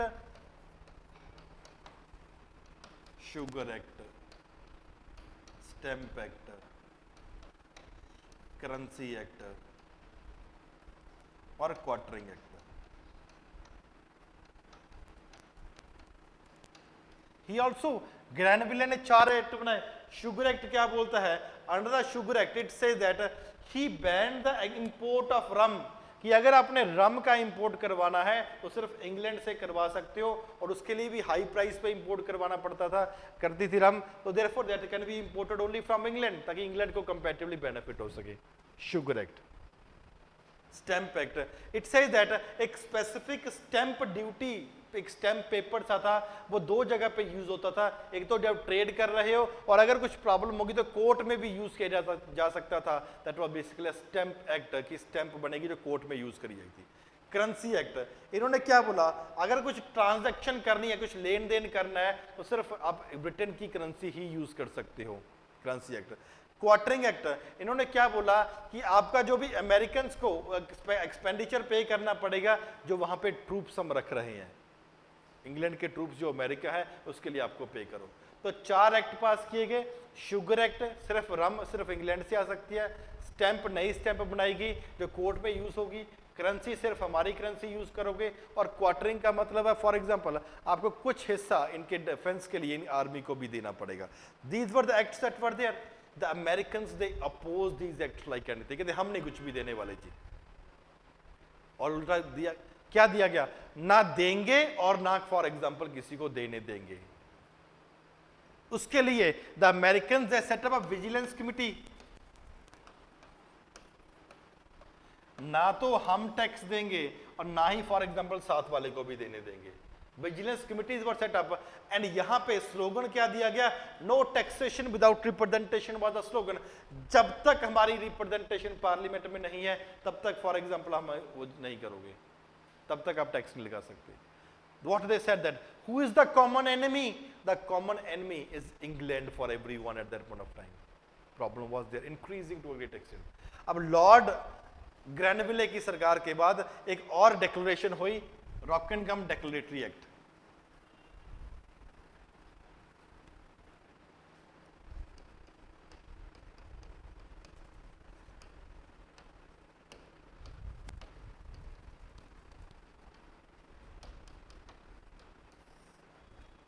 This was another act that was passed at that particular point of time, Rockingham Declaratory Act. इन्होंने क्या बोला, जब उन्होंने आइडिया दिया no taxation without representation, Rockingham क्या बोलता, the British parliament has the power to impose taxes on America. Declare कर दिया कि नहीं हमारे पास पावर है, डिक्लेयर कर दिया रॉकिंगहम ने कि वी हैव द पावर। फिर और प्रॉब्लम होगी। Another project was there, Townshend tax project.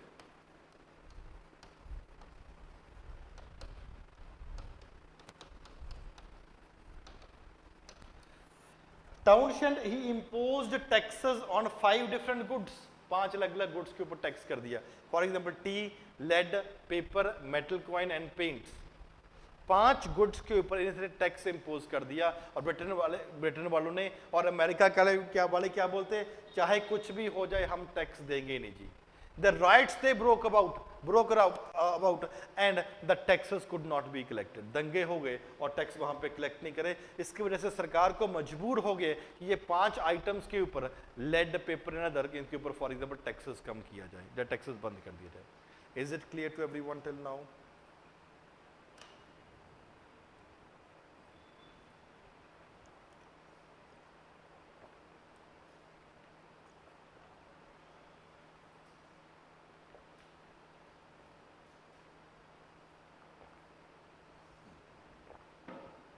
The next is immediate cause. Rockingham ने क्या बोला, the Britisher they have the power to impose tax, कि ब्रिटिश की पार्लियामेंट के पास पावर है टैक्स इम्पोज कर सकते हैं। टाउनशेंड ने क्या किया, इसने क्या किया कि 5 आइटम्स के ऊपर टैक्स लगा दी। अमेरिका वाले बोलते हम नहीं टैक्स देने वाले, आपस में दंगे हो गए तो बाद में टैक्सेस को वापस लेना पड़ा। अरे सब नोट्स मिल जाएगा, tea, lead, paper, metal, coin और पेंट। चलो अभी ठीक है सबको, अनुष्का, पुरिंदर, वासुकी, हमें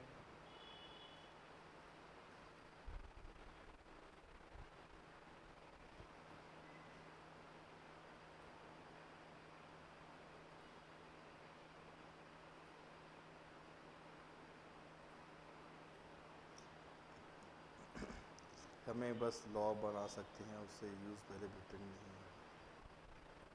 क्या उससे पहले ब्रिटेन नहीं। रॉकिंगहम ने बोला कि हमें बस लॉ बना सकते हैं, नहीं उससे पहले वी हैव द पावर, पहले से ही बना रहे हैं ना, तभी तो नो टैक्सेशन विदाउट रिप्रेजेंटेशन की बात आएगी राहुल। टाइम इज 1767, 64, 67, 68 इस टाइम के आसपास का टाइम है। बेसिकली आफ्टर 1763 अलग अलग 64 से स्टार्ट हो गया है। चलो next is what is the immediate cause. These things were going on starting from 1764 till 1770।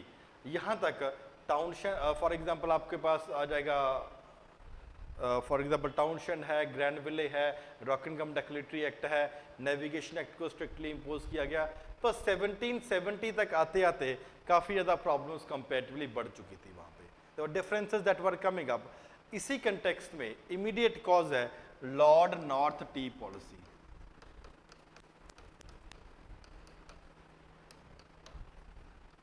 That is the immediate cause.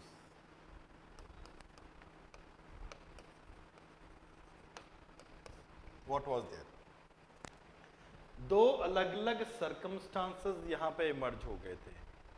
पहला ऐसा सर्कमस्टांसेस था, टाउनशेंड प्रोजेक्ट है, रॉकिंगहम डेक्लेटरी एक्ट है, अनदर एक्ट्स आर देयर, ग्रैनविले का पॉलिसी है।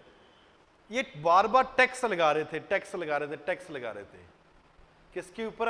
आप कुछ भी एक्सपोर्ट करोगे जी आपके ऊपर टैक्स है।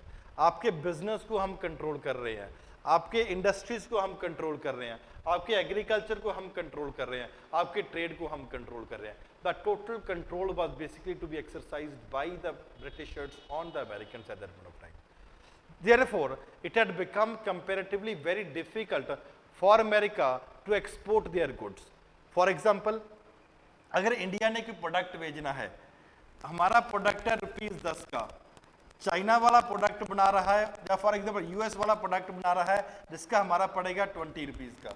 अब यूएस वाली सरकार क्या करेगी, जो कोई भी सरकार क्या करेगी, हमारे ऊपर ₹11 टैक्स लगा देगी। मतलब ऑटोमेटिकली ये ₹21 का हो गया, ये ₹20 का हो गया, हमारा खरीदेगा नहीं कोई। The same was the case that was undertaken at that point of time. Very high amount of taxes were basically being imposed by the England people, Britishers on the Americans on the one hand. That was affecting their trade. On the other hand, that was basically East India Company, जो India में भी आके establish हुई थी। East India company was passing through a rough phase, बहुत नुकसान के phase की तरफ चल रही थी। अब इंडिया में भी हम करेंगे तो उस टाइम पे भी इसका आएगा। It was passing through a rough phase, economic losses के थ्रू कंपैरेटिवली पास आ रही थी, इकोनॉमिक क्राइसिस की तरह डेवलप हो रही थी। इस टाइम के ऊपर लॉर्ड नॉर्थ ने इनको अपॉर्चुनिटी दे दी जी। क्या अपॉर्चुनिटी दे दी? आप अपनी चाय, जो आपके पास टी है, you can bring that tea and export to America without paying any taxes. Lord North ने ईस्ट इंडिया कंपनी को हेल्प करने के लिए क्या बोला, जो भी आपके पास टी है वो पूरी आप अमेरिका को एक्सपोर्ट कर सकते हो अमेरिका में, और हम आपके ऊपर कोई भी टैक्सेस नहीं लगाएंगे। अमेरिका वाले बोलते भाई ये क्या बात हुई, हमारे के ऊपर क्या बोल रहे हो, आप टैक्सेस लगा रहे हो हमारी टी के ऊपर, और अगर हम एक्सपोर्ट कर रहे हैं और तुम अपनी चाय जितनी भी यहाँ पे ले आओ कोई टैक्स नहीं है, यार ये क्या बात हुई। The differences as emerged to a great extent. On the one hand, America के ऊपर टैक्स लगाए जा रहे थे, और on the other hand, east India company क्या बोला, आप बिना किसी टैक्स पे करे हुए अमेरिका में अपने आइटम्स बेच सकते हो। That affected the interest of the Americans to a great extent, that led to a development of the crisis that were there. इसी टाइम के ऊपर सैमुअल एडम्स,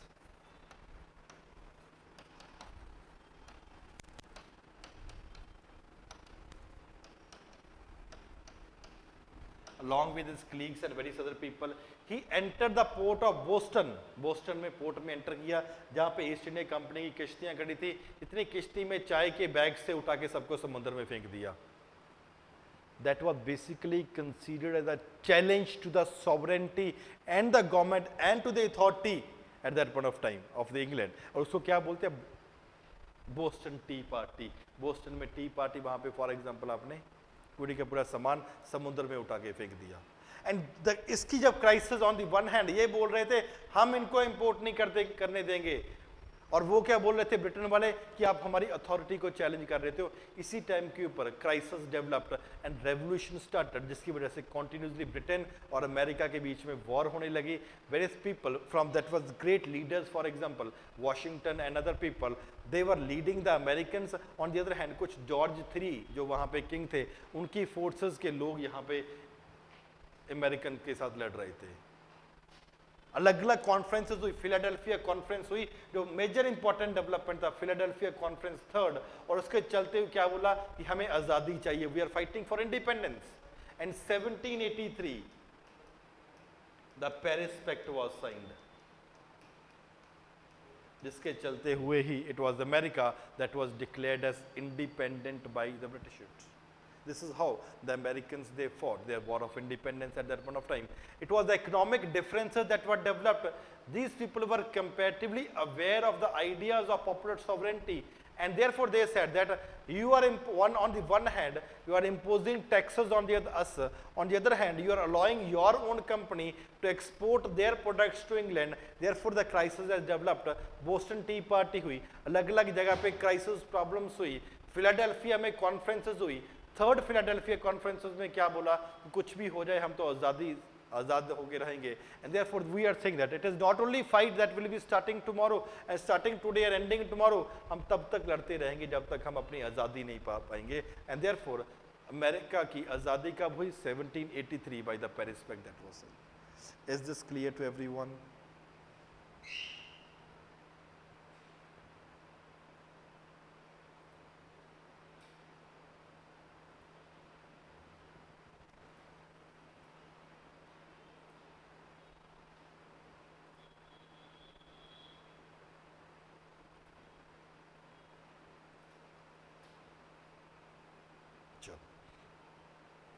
आगे मूव करते हैं कि what were the reasons that England was defeated and the Americans were, for example they were won और they easily won at that point of time. कारण क्या थे for the defeat of England? इतनी बड़ी navy है इनके पास, arms है, सब कुछ है, स्टिल आप हार गए हो। दो चीज होती है, एक होता है हथियार होना और दूसरा होता है हथियार चलाने का जिगरा भी होना। एनीवन फ्रॉम पंजाब तो अभी रिसेंटली वो बात समझ पाएंगे। एक रिसेंटली पंजाबी सिंगर है बब्बू मान, तो उसने एक गाना आया है कि थप्पड़ मार के अड़ब पंजाबी असला को लेंदे।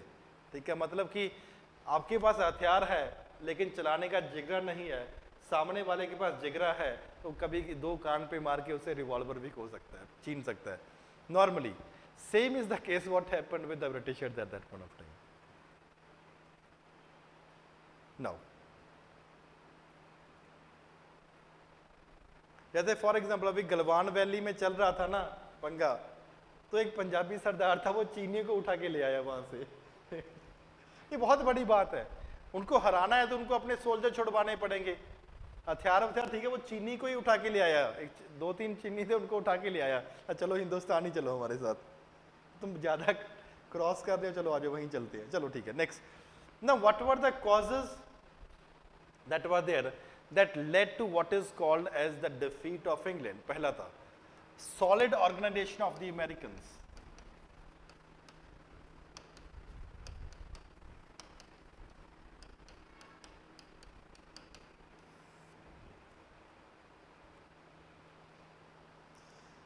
That was there organisation, they knew very well कि हम क्या करना चाह रहे हैं, क्या हम अचीव करते हैं।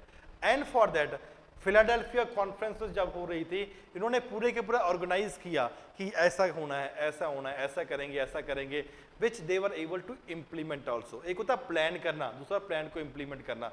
The same level of solid organisation was not there for example with the Britishers at that point of time. Secondly, geographical knowledge.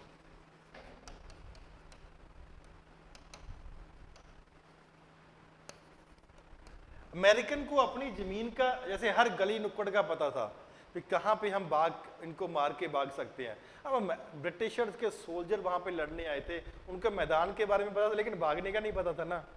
कभी कभी कहते चलो बच के कभी इस बार भी निकल, ऐसे भी निकल सकते हैं कि कभी हमें गलियों का रास्तों का पता था इसलिए बच के निकल गए। The geographical knowledge, geographical acquaintance of these people were comparatively much more as compare to the Britishers. तो ये कभी भी इनको अच्छे तरीके से पता था। Next, unpopularity of the King George III plus incompetent officers. The king was also not popular. राजे की सपोर्ट होनी बहुत ज्यादा जरूरी है। जैसे फॉर एग्जाम्पल इंडिया चाइना की जब वॉर हो रही थी, इंडिया पाकिस्तान की वॉर हो रही थी, तो बहुत सारे क्या होता, जब यहाँ पे आर्मी की गाड़ी निकलती थी तो वहां पे गांव की विमेन्स अपनी चेन्स, अपनी इयर रिंग्स, अपनी फॉर कुछ भी उठा के आर्मी वालों को गाड़ी में फेंक देते थे। क्यों? कि कोई बात नहीं, हमारे पास सोना नहीं है, कोई बात नहीं, लेकिन हमारा देश बचना चाहिए, आप हथियार खरीदो, जो करो, एक्स्ट्रा पॉपुलैरिटी होती है वो किसी लीडरशिप की। अनपॉपुलर किंग तो प्रॉब्लम है। एंड इनकॉम्पिटेंट ऑफिसर, राजा ही नहीं निकम्मा, उसके सोल्जर्स भी निकम्मे, ऑफिसर्स भी निकम्मे निकल गए। वो फर्स्ट लाइन ऑफ डिफेंस जब खत्म हो जाएगा तो अगर पहला हेड मर गया तो उसको रिप्लेस करने के लिए कोई तो चाहिए। They were not happening. Once the head is of a particular army, एक यूनिट का बंदा मर गया, उसके बाद क्या करें कुछ पता नहीं लगता था इनको पास। There was no clear cut line of guidance that were there, therefore incompetent officer। जब second line of officers आए, they were comparatively incompetent and unable to do on the one hand, on the other hand the leadership of George Washington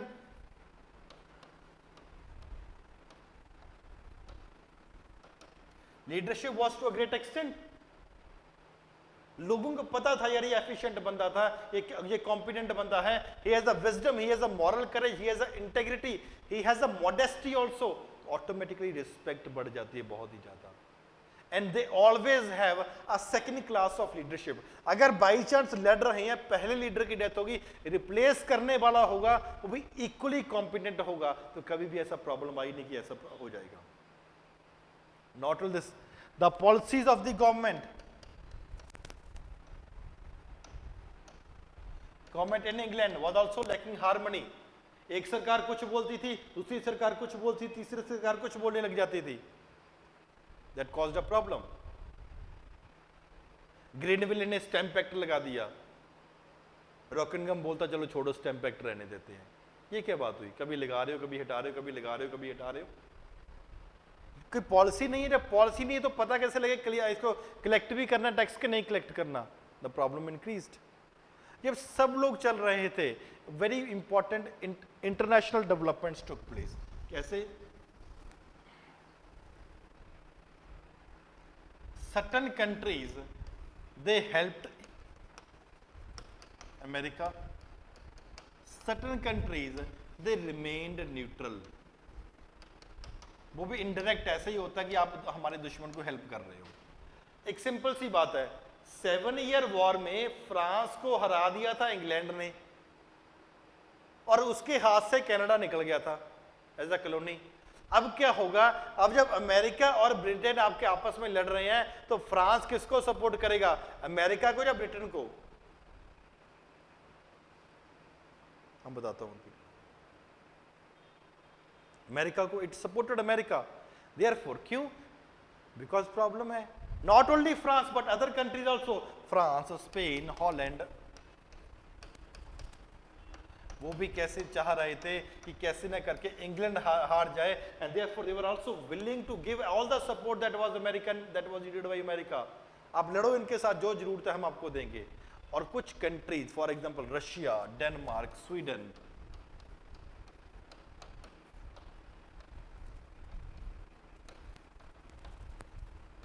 इन्होंने क्या बोला, we are neutral, हमें फर्क नहीं पड़ता जी। Neutral का मतलब होता है आप इंग्लैंड के इंटरेस्ट को प्रोटेक्ट नहीं कर रहे हो, चाहे दोस्त है लेकिन बोला हमें कोई बात नहीं, आप देखो जी क्या बनता है। Neutrality that was being maintained, that was against the interest of the England at that point of time. Therefore, it was America that was able to defeat England with comparatively much ease. पहला point आपको बताया था, solid organization of American patriots. America लोग थे, they were committed people. इनको था यार अगर जीत गए, अगर फॉर एग्जाम्पल हम लड़ रहे हैं और जीत जाएंगे तो आजाद हो जाएंगे। They were committed patriots people, organise थे, ऑर्गेनाइजेशंस बनी हुई थी, हमने कैसे कैसे लड़ना है, लेकिन same level of dedication organisation was not there in England people. Is it clear to everyone?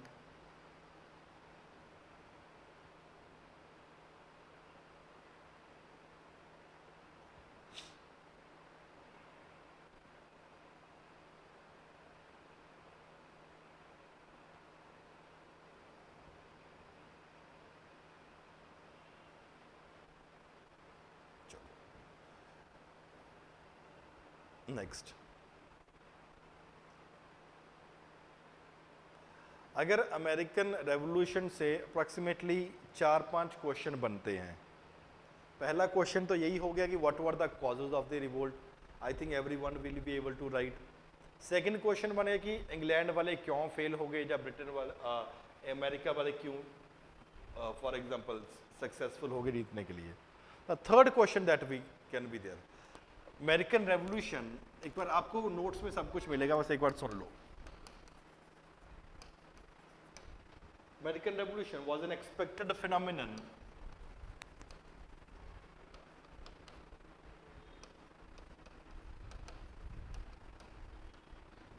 यहीं पे होगा ही, कहीं पे मुझे लगता।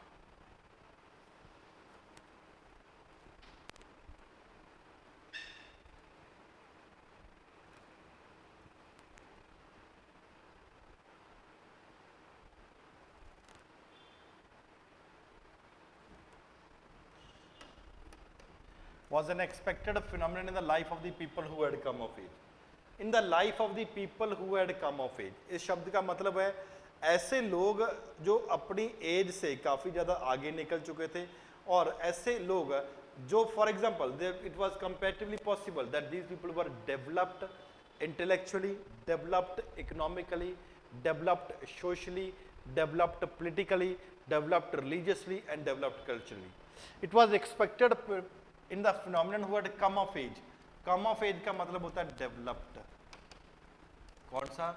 Intellectual development, economic development, political development, religious development, cultural development, social development, etc.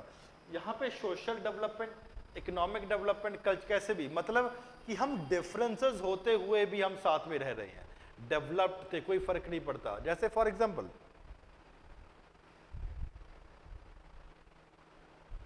गांव में आप रहते हो, सबका पता होता है जी कौन क्या है, कहाँ पे क्या है, मामा चाचा दादा नाना सब कुछ, एक बुआ कहाँ पे है, सब पता होता है। यू आर देयर फॉर, अगर कोई स्टूडेंट राजेंद्र नगर में है, आपको जब कुछ टाइम में जब फैमिलीज भी है, बहुत बार ऐसा होता है हमें सामने वाली घर पे कौन सी फैमिली रह रही है वो भी नहीं पता होता। क्यों?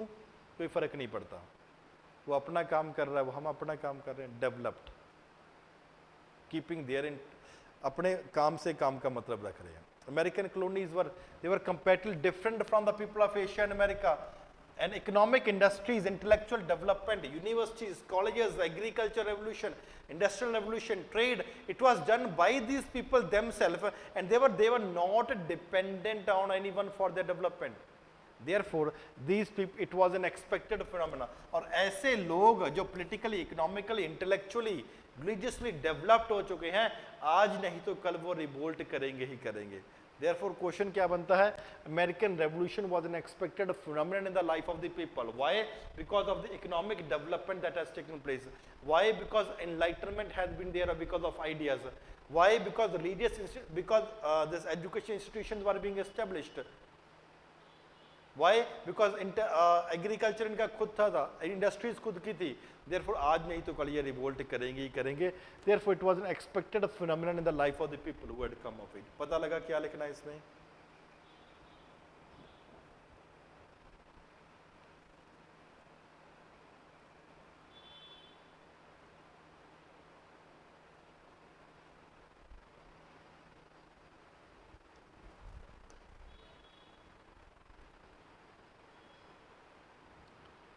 American revolution transformed America and the world as well. American revolution से अमेरिका भी ट्रांसफर हो गया और वर्ल्ड भी ट्रांसफॉर्म हो गया। कैसे? एक आइडियाज हैं, liberty, equality, fraternity, rule of law, popular sovereignty, multiple ideas are there. इन आइडियाज के प्रोग्रेसिव आइडियाज थे, they were adopted by other countries also. And American revolution success होया और दीज आइडियाज गॉट स्टेबल। पहले ideas हवा में थे, अब ऐसी कंट्री जो आजाद हो चुकी है, अब उस आइडियाज को वहां पे आप इंप्लीमेंट कर सकते हो, दे गॉट स्टेबल। एंड वहां के बाद जब कॉन्स्टिट्यूशन में ये आइडियाज लिखे गए, अमेरिकन कॉन्स्टिट्यूशन भी जो हम आगे करेंगे नेक्स्ट क्लास में, तो वहां पे क्या होगा, अब एक जगह पे लिखे गए हैं, therefore it became possible that अब दूसरी कंट्रीज भी उसको पढ़ सकती हैं। ऐसे आइडियाज पता थे, अब पढ़ भी सकते हैं वहां पे। सोल्जर्स फ्रॉम फ्रांस, अब जो लोग मैं यूएस को हेल्प करने के लिए फ्रांस से आए हुए थे, जब ये लोग वापस गए वहां पे अपने फ्रांस में, एंड उनको लगा यार हम जिस चीज के लड़के आ रहे हैं वही हमारे देश में नहीं है। क्या है? लिबर्टी हमारे देश में नहीं है, कॉन्स्टिट्यूशन मोनार्की हमारे देश में नहीं है, इक्वलिटी नहीं है, हम जिस चीज के लड़के आ रहे हैं अपने देश में तो वो है ही नहीं है। देयरफॉर वो जब लोग सोल्जर्स वापस गए फ्रांस में, तो वहां पे फ्रेंच रेवोल्यूशन लेकर आए। इंग्लैंड से फ्रांस में चला गया और फिर अलग अलग देशों में चला गया। Finally these ideas got involve into France, French revolution, Ireland का रेवोल्यूशन 1798, साउथ अमेरिका का रेवोल्यूशन हुआ, स्पेन में रेवोल्यूशन हुआ, इंडिया की आज़ादी मिली, एशिया अफ्रीका के लोग अलग अलग टाइम के ऊपर आज़ाद हुए। क्यों? ये आइडियाज ही थे जिसने अमेरिका को ट्रांसफॉर्म कर दिया और पूरी की पूरी दुनिया को भी ट्रांसफॉर्म कर दिया। Is it clear?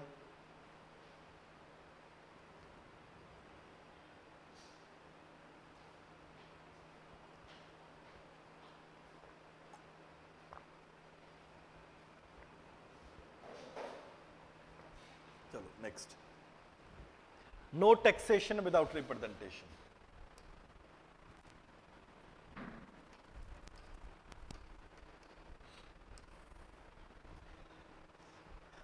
Discuss analyse कुछ भी हो सकता है। देखो अमेरिकन वाले, आप सीधा मत लिखो कि नो टैक्सेशन विदाउट रिप्रेजेंटेशन ये होता है, आपने क्या लिखना है? The American they were aware of the concept of popular sovereignty, जिसका मतलब है कि पार्लियामेंट सिर्फ वही उन लोगों के ऊपर टैक्स इंपोज कर सकती है जिनको वो रिप्रेजेंट करती है। That was there intellectual development has taken place, और जिसकी वजह से जब अलग अलग टैक्सेस अमेरिका पे ऊपर इंपोज करे जा रहे थे, नेविगेशन एक्ट को किया, टाउनशेंड प्रोजेक्ट को, रॉकिंगहम डेक्लेटरी एक्ट हुआ, या फॉर एग्जांपल ग्रैनविले हुआ, sugar act, stamp act, currency act, quartering act, multiple taxes were being imposed on the one hand, on the other hand intellectual development of these people has taken place। इसको लगा यार ये गलत हो रहा है। Why? Because of the concept of popular sovereignty, therefore the slogan came no taxation without representation। और height का पहुंच गई लॉर्ड नॉर्थ की टी पॉलिसी। यार क्या आप बोल कुछ रहे हो, अपने देश में कुछ बोल रहे हो, हमारे यहाँ पे कुछ और प्रॉब्लम क्रिएट कर रहे हो। therefore the slogan was no taxation without representation। इसमें आपने 30 वर्ड्स में पॉपुलर सॉवरेनिटी एक्सप्लेन करना है। Then for example 60 to 70 80 words आपने अलग अलग टैक्सेस के बारे में बताना है, कौन कौन से टैक्सेस इंपोज करेंगे। अब ये taxes were affecting the interest of USA on the one hand, on the other hand आप इसको आगे क्या लिखोगे, अनदर 50 वर्ड्स में for example Lord North tea policy करोगे, और उसके बाद अनदर 20 to 30 वर्ड्स में Boston tea party, and the slogan no taxation without representation was continued. Is it clear?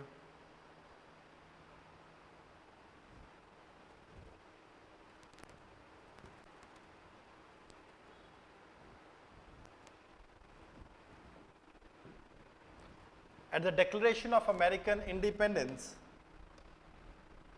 a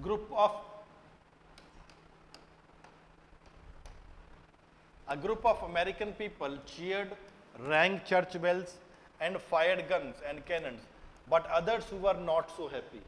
जब अमेरिका की आज़ादी हुई, अमेरिका की आज़ादी डिक्लेयर की, इंडिपेंडेंस हो चुका है, कुछ लोग बहुत खुश हुए, थोड़ा बहुत पैग शैग लगाया होगा, चर्च के जाके घंटियां बजाई, हवा में फॉर एग्जांपल फायर्स भी करे होंगे, कैनन्स भी चलाए होंगे, और बहुत खुश थे। कुछ लोग फॉर एग्जांपल बहुत दुखी होते भी, ये क्या हो गया, इसको देखना है मैं क्या है। Who were the people? American people. On the one hand, they were awakened people who were there. They were American merchants, American traders, American capitalist class and agriculturist people थे। It was these people who were comparatively fighting for independence of America। जब आज़ादी कि जब आज़ादी declare कर दी हुई, it is they were basically who rank church bells. तो कौन लोग थे पहले वाले?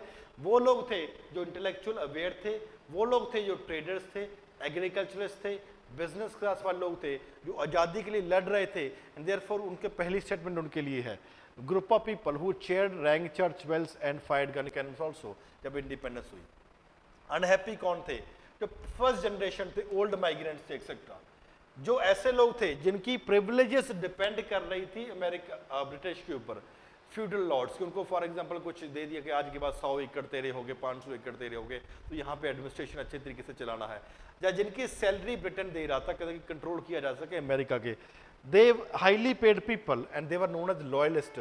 जब आज़ादी डिक्लेयर हुई तो ये खुशी इनको, ये दुखी हो गए बिकॉज इनकी सैलरी अब खत्म हो जाएगी, इनसे जो लैंडलॉर्डशिप फ्यूडल सिस्टम है वो खत्म हो जाएगा। Therefore these were the people who were not so happy. तो दो कैटेगरी के लोग थे, एक लॉयलिस्ट थे जो सरकारी लोग थे, दूसरे वो लोग थे जो अमेरिका की आज़ादी की बात कर रहे थे। जो बात कर रहे थे वो खुश हो गए, जो लॉयलिस्ट थे वो कंपेरेटिवली दुखी हो गए। Is it clear?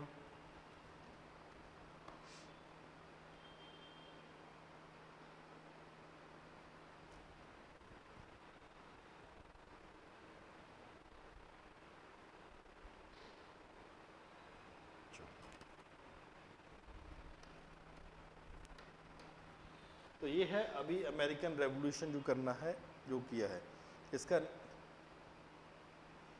नहीं, सभी नहीं लिखने, एक क्वेश्चन लिखना है इसका।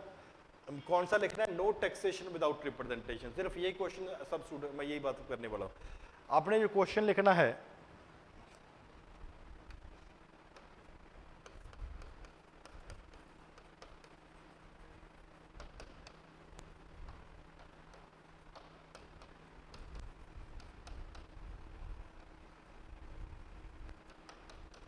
इसको डिस्कस करना है 150 वर्ड्स में। नो टैक्सेशन विदाउट रिप्रेजेंटेशन, इसको डिस्कस करना है अमेरिका की कंटेक्स्ट में। ठीक है, तो ये क्वेश्चन लिख के भेजना, आज रात तक भेज दो, कभी भी कोई चक्कर नहीं, आज रात तक मीन्स आज, और विद इन अ वीक आपको चेक होके मिलेगा। नहीं, अब ये तो आपको बता दिया है, अब अपने आप लिखो, फिर उसके बाद कुछ गलती हुई तो फिर मैं बताऊंगा। ठीक है, एक तो ये क्वेश्चन सबने लिखना है, लिख के भेजना फर्स्टली। सेकेंडली व्हाट्सएप करना उसी नंबर पे जी, जो ऑफिशियल, जो आपकी स्क्रीन पे नंबर आ रहा है इसके ऊपर, और एक फाइल बना के भेजनी है। ऐसा नहीं होना चाहिए कि आप फोटो खींच के भेज रहे हो, that should not be the case, that will not be accepted. Question sent only today will be accepted. आप कल भेजोगे तो वो एक्सेप्ट नहीं होगा। उसके बाद मत बोलिए कि सर चेक करिए, दैट मेरे को भी अच्छा नहीं लगेगा। ठीक है, आज ही लिख के भेजना है, स्कैन करके भेजना है, पीडीएफ फाइल बना के भेजनी है। अपना हर एक स्टूडेंट ने अपना फ़ोन नंबर लिखना है ऊपर और अपना नाम लिखना है टॉप के ऊपर, और पीडीएफ फाइल का भी नाम आपका ही नाम होना चाहिए। तो इसको थोड़ा सा, नहीं 8 बजे नहीं, आज रात तक कभी भी भेज दो। 8 बजे सिर्फ आंसर राइटिंग वाला होता है। 3 दिन हिस्ट्री की क्लास होगी, 3 दिन ज्योग्राफी की क्लास। मंडे, फ्राइडे, सैटरडे आपकी क्लास होगी हिस्ट्री की, वर्ल्ड हिस्ट्री की। ट्यूसडे, वेडनेसडे, थर्सडे आपकी ज्योग्राफी की क्लास होगी। नहीं वो कोई बात नहीं, आप नेक्स्ट वाला टॉपिक भेज दीजिए, कोई इशू नहीं है। चलो, पहली बात। दूसरी बात, नहीं इतना पढ़ लो बहुत है, इससे बाहर कुछ नहीं जाएगा जो नोट्स में करवा लेंगे। चलो next thing, state that will depend upon the topic. कौन सा है? मानसी चेक तो हो गया था, शायद आपका क्वेश्चन है दूसरी मानसी को भेज दिया गया। वो चेक तो हो गया था लेकिन वो शायद दूसरी मानसी को भेज दिया गया था, तो वो एक बार ऑफिस में बोल देना, वो हो जाएगा। वो सिलेबस पे डिपेंड करिए। चलो ठीक है, शायद एक मानसी का मैसेज भी आया था, दिस इज नॉट माइन। अगर 8 बजे तक भेजा था तो सभी पेपर चेक हो गए थे, लेकिन नेक्स्ट डे हुए थे। अच्छा आपको आया, चलो ठीक है, चलो ठीक है।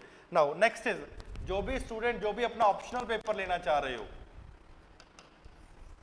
ऑप्शनल फ्रेंड्स हम 20th के आसपास स्टार्ट करेंगे, 20th के आसपास स्टार्ट करेंगे, लेकिन हम उसका शेड्यूल बना रहे हैं। शेड्यूल बनाने में भी हमें कम से कम 4-5 दिन लगेंगे, एक हफ्ता लगेगा, ताकि सब ऑप्शनल स्टार्ट कर रहे हैं 20, 21, 22, 18 कुछ ऐसा अलग अलग टाइम के ऊपर अलग अलग ऑप्शनल पेपर स्टार्ट कर रहे हैं। देयरफॉर आप आज ही क्या करो, ठीक है, अभी आपके पास आधा पौना घंटा है बिफोर, क्योंकि नेक्स्ट क्लास भी मेरी ही है, अभी ये दूसरी क्लास है मेरी, सुबह एक हिस्ट्री आंसर राइटिंग क्लास ली, जैसे सेकंड क्लास, थर्ड क्लास फिर मेरी 2 बजे आंसर राइटिंग की, कोई काफ़ी एक लंबा सा टॉपिक है, sexual harassment of womens at work place, काफ़ी इंटरेस्टिंग बहुत बढ़िया टॉपिक है, क्वेश्चन डेफिनेटली वहाँ से आ सकता है। तो अभी आपके पास टाइम है, वो ऑफिशियल नंबर के ऊपर जो आपकी स्क्रीन पे आ रहा है वहाँ पे अपना मैसेज कर दो भी आपको कौन सा ऑप्शनल लेना है, ठीक है। तो जो भी ऑप्शनल लेना है वो अपना अपना जो भी रिस्पेक्टिव आपका ऑप्शनल का चॉइस है तो वो आप ले लो, तो लेकिन चूज कर लो, बिकॉज हमें शेड्यूल बनाना है तो अकॉर्डिंगली फिर वो शेड्यूल भी बन जाएगा। आज वाली क्लास हम यहीं पे खत्म करते हैं, and at 2 PM I have answer writing class, नहीं आज ही भेजना है, ठीक है, हाँ आंसर राइटिंग की क्लास है तो वो डेफिनेटली 2 बजे अटेम्प्ट करो। सेकेंडली जो क्वेश्चन है कि ऑफलाइन कब शुरू होगा, हमें 5 बजे तक का टाइम दो, बिकॉज देखो 4:30 बजे तक तो मेरी क्लासेस ही है, 3:30 4:30 बजे तक, तो उसके बाद I will go to other people, कुछ लोगों से बात करेंगे और उसके कंटेक्स्ट में आपको 5 बजे तक बता देंगे। अरे नहीं जीएस कर रहे हैं यार, हिस्ट्री क्वेश्चन नहीं, GS, this is a GS class. Optional को लेके बहुत कंफ्यूज हूँ, आप कंफ्यूजन भी, अब देखो अब कुछ नहीं, कोई इशू नहीं, अभी जो आपको लगता है ऑप्शन लगता है कि ये ले सकता हूँ, हाँ ऑफिशियल अनाउंसमेंट ही करेंगे, दोनों ठीक है, सोशियोलॉजी भी ठीक है, ज्योग्राफी भी ठीक है। चलो अगर कंफ्यूजन हो रही है मैं थोड़ा सा आपको एडवाइस कर देता हूँ, देखो अब इसको सुन लेना, कुछ लोगों को देयर इज अ कंफ्यूजन कि हम ऑप्शनल कौन सा लें, हम उस टाइम टेबल ही बनाने के लिए ही शेड्यूल बना रहे हैं, that's why we are requesting कि अपना बेस दो बना के, टाइमिंग इस क्लास के आगे एक ऑप्शनल पहले होगा, एक ऑप्शनल का टाइमिंग इसके बाद में होगा, जब फिर थर्ड उसके बाद होगा, इस तरीके से।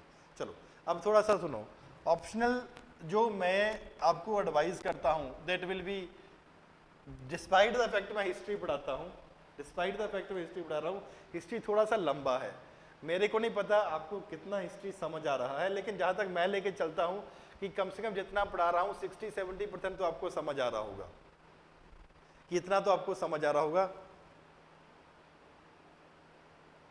ठीक है, और कोई ज़्यादा प्रॉब्लम भी नहीं होगी, समझाने का भी थोड़ा सा, ठीक है ठीक बता देता हूँ, कोई इतनी प्रॉब्लम नहीं आती। ऑप्शनल जो आप लेना चाह रहे हो, हिस्ट्री इज थोड़ा सा बड़ा ऑप्शनल है यार, थोड़ा सा बड़ा ऑप्शनल है, try to go for example geography optional हो सकता है, PSIR ले लो, सोशियोलॉजी ले लो, मैं अपने वाला लास्ट में रखता हूँ, ठीक है, ये ऑप्शनल ऐसे ऑप्शनल है जो स्कोरिंग है, सीधी सी बात है।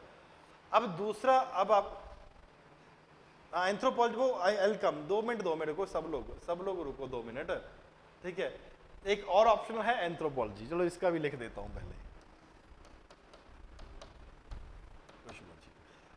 अब जब आप ऑप्शनल चूज कर रहे हो, अपने माइंड में क्या रखना है, पहली चीज है और दूसरी चीज, पहले बात है क्या इसमें 320 330 स्कोर आ सकता है कि नहीं आ सकता, पहला पॉइंट बड़ा प्रैक्टिकल है। दूसरा, कितना ये ओवरलैपिंग हो रहा है,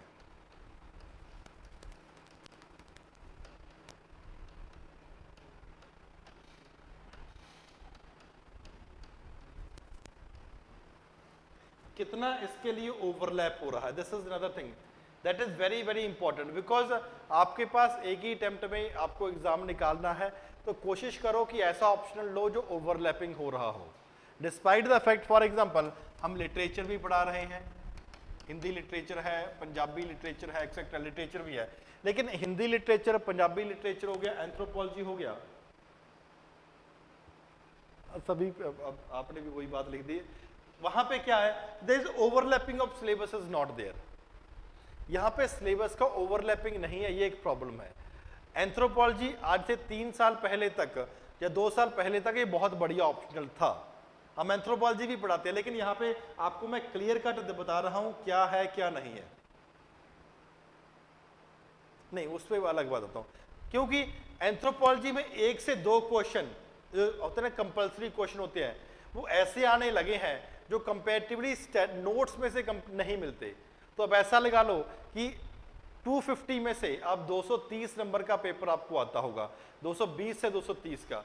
अब नॉर्मली क्या होता है कि हम लेके चलते हैं कि 50 to 60% मार्क्स अगर अच्छा बहुत लिखा हुआ है तो 60% मार्क्स आपको दे देगा। जैसे आपके बहुत सारे बच्चों क्या होते हैं, बहुत अच्छा आंसर लिखते हैं तो मैं 15 में से 10 नंबर ही देता हूँ, तो यूपीएससी भी इतना ही देगा यार, ठीक है, चाहे आपने बिल्कुल सही लिख दिया मैं भी इतना ही दूंगा, यूपीएससी भी इतना ही देगा, 60 to 70% मार्क्स आपके देगा अगर बहुत जबरदस्त लिख रहा है, इससे ज्यादा नहीं देने वाला, पहली बात। दूसरी बात, ये प्रॉब्लम एंथ्रोपोलॉजी में पिछले 2 साल से 2 या 3 साल से शुरू हुई है। 2 क्वेश्चंस आर ऑलवेज देयर। तो ऐसा हो गया 2 क्वेश्चन पेपर 1 में छूट के, 2 क्वेश्चन पेपर 2 में छोड़ के, तो 40 नंबर का पेपर से 50 नंबर का पेपर आप छोड़ दोगे।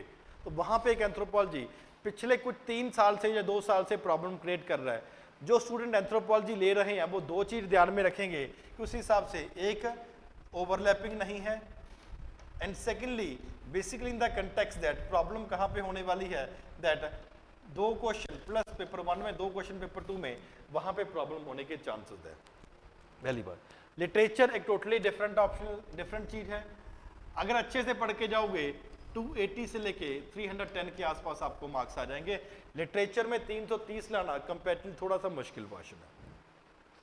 Geography, there is a good overlapping of syllabus, political science good overlapping of syllabus, sociology का अच्छा ओवरलैपिंग हो रहा है। इन तीनों में काफी अच्छा ओवरलैपिंग सिलेबस भी हो रहा है। आप देखो कि कौन सा आपको इंटरेस्टिंग लगता है। अगर सोशियोलॉजी तो वैसे सबके लिए ठीक है, सबको आता होता है, ठीक है, मतलब सोसाइटी है, मैरिज, किनशिप, टाइज एक्सेट्रा ही है। ज्योग्राफी में इंटरेस्ट हो रहा है या पॉलिटिकल साइंस में या पॉलिटी में इंटरेस्ट हो रहा है, that is what has to be basically seen and taken into consideration. दोनों के दोनों ऑप्शनल में अच्छे मार्क्स आने के कंपैरेटिवली काफी चांसेस होते हैं। हिस्ट्री में भी मार्क्स आते हैं, डेफिनेटली मार्क्स आते हैं। हिस्ट्री में 310, 320, 330 कंपैरेटिवली आ सकते हैं, और उसमें कोई बहुत बड़ी बात नहीं है कि मार्क्स नहीं आ रहे हैं एक्सेट्रा, मार्क्स आ सकते हैं। बस इसलिए मैंने पीछे रखा है बिकॉज थोड़ा सा लेंदी सिलेबस है। अगर सिलेबस कंपैरेटिवली थोड़ा सा नॉर्मल, अगर समझने वाला है, लेंदी इसलिए लगता है बिकॉज वो हर पॉइंट को एक्सप्लेन किया हुआ है, इसके अंदर ये पॉइंट्स है, इसके अंदर ये पॉइंट्स है। आप ऐसा कह लो कि लेंदी के साथ साथ वो थोड़ा डिस्क्रिप्टिव है, इस तरीके से लगता है कि बहुत बड़ा है, थोड़ा वाइड है, ठीक है। तो इसलिए मैं खुद ही चाहे पढ़ाता हूँ भी, अभी पढ़ाएंगे भी ऑप्शनल हिस्ट्री, ठीक है, तो थोड़ा सा लेकिन लेंदी हो जाता है, वो प्रॉब्लम रहती है। ये जो ऑप्शनल्स कंपैरेटिवली छोटे ऑप्शनल हैं, अगर कोशिश करो इनमें से तीनों में से ले पाओ तो कंपैरेटिवली बहुत बढ़िया है। एग्रीकल्चर ऑप्शनल एवरेज मार्क्स आ सकती है। मैथ्स ऑप्शनल, बहुत ज़्यादा डाइवर्सिटी है यार मैथ्स में।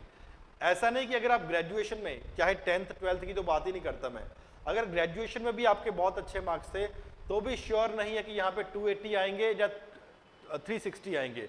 यहाँ पे वाइड रेंज बहुत ज़्यादा है मार्क्स की, जो इन ऑप्शनल्स में आपको नहीं देखने को मिलता। संस्कृत अच्छा ऑप्शनल है अगर ले सकते हो तो। पब्लिक एडमिनिस्ट्रेशन भी अच्छा है।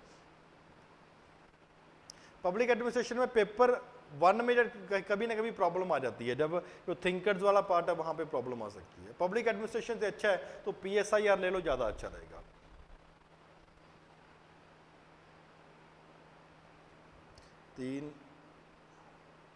Sociology safe, yes. तीनों में से इजी कौन सा है? और देखो भाई, अगर बोल रहे हो कि इजी कौन सा है तो ये दोनों सबसे इजी है। ये थोड़ा सा टेक्निकल है लेकिन ठीक है, और ये दोनों सबसे इजी है। उर्दू अगर नहीं, इंटरेस्ट के साथ साथ आपके स्कोरिंग भी चाहिए। अगर स्कोर आ रहा है तो शेख मोहम्मद कोई प्रॉब्लम नहीं है। चलो अभी इसको यहीं पे रोकते हैं प्लीज़। आज जो भी अपना अपना लेना चाह रहे हैं, ठीक है, तो वो हाँ, वो जो अगर टाइम पे हुआ तो डेफिनेटली चेक तो हो ही गया था एवरीथिंग, फर्स्टली। सेकेंडली इसको यहीं पे रोकते हैं, 2 बजे क्लास है तो थोड़ा बहुत खाना वाना खा लें, काफ़ी टाइम से बोल रहे हैं, ठीक है। Thank you very much, take care of yourself, see you at 2 PM।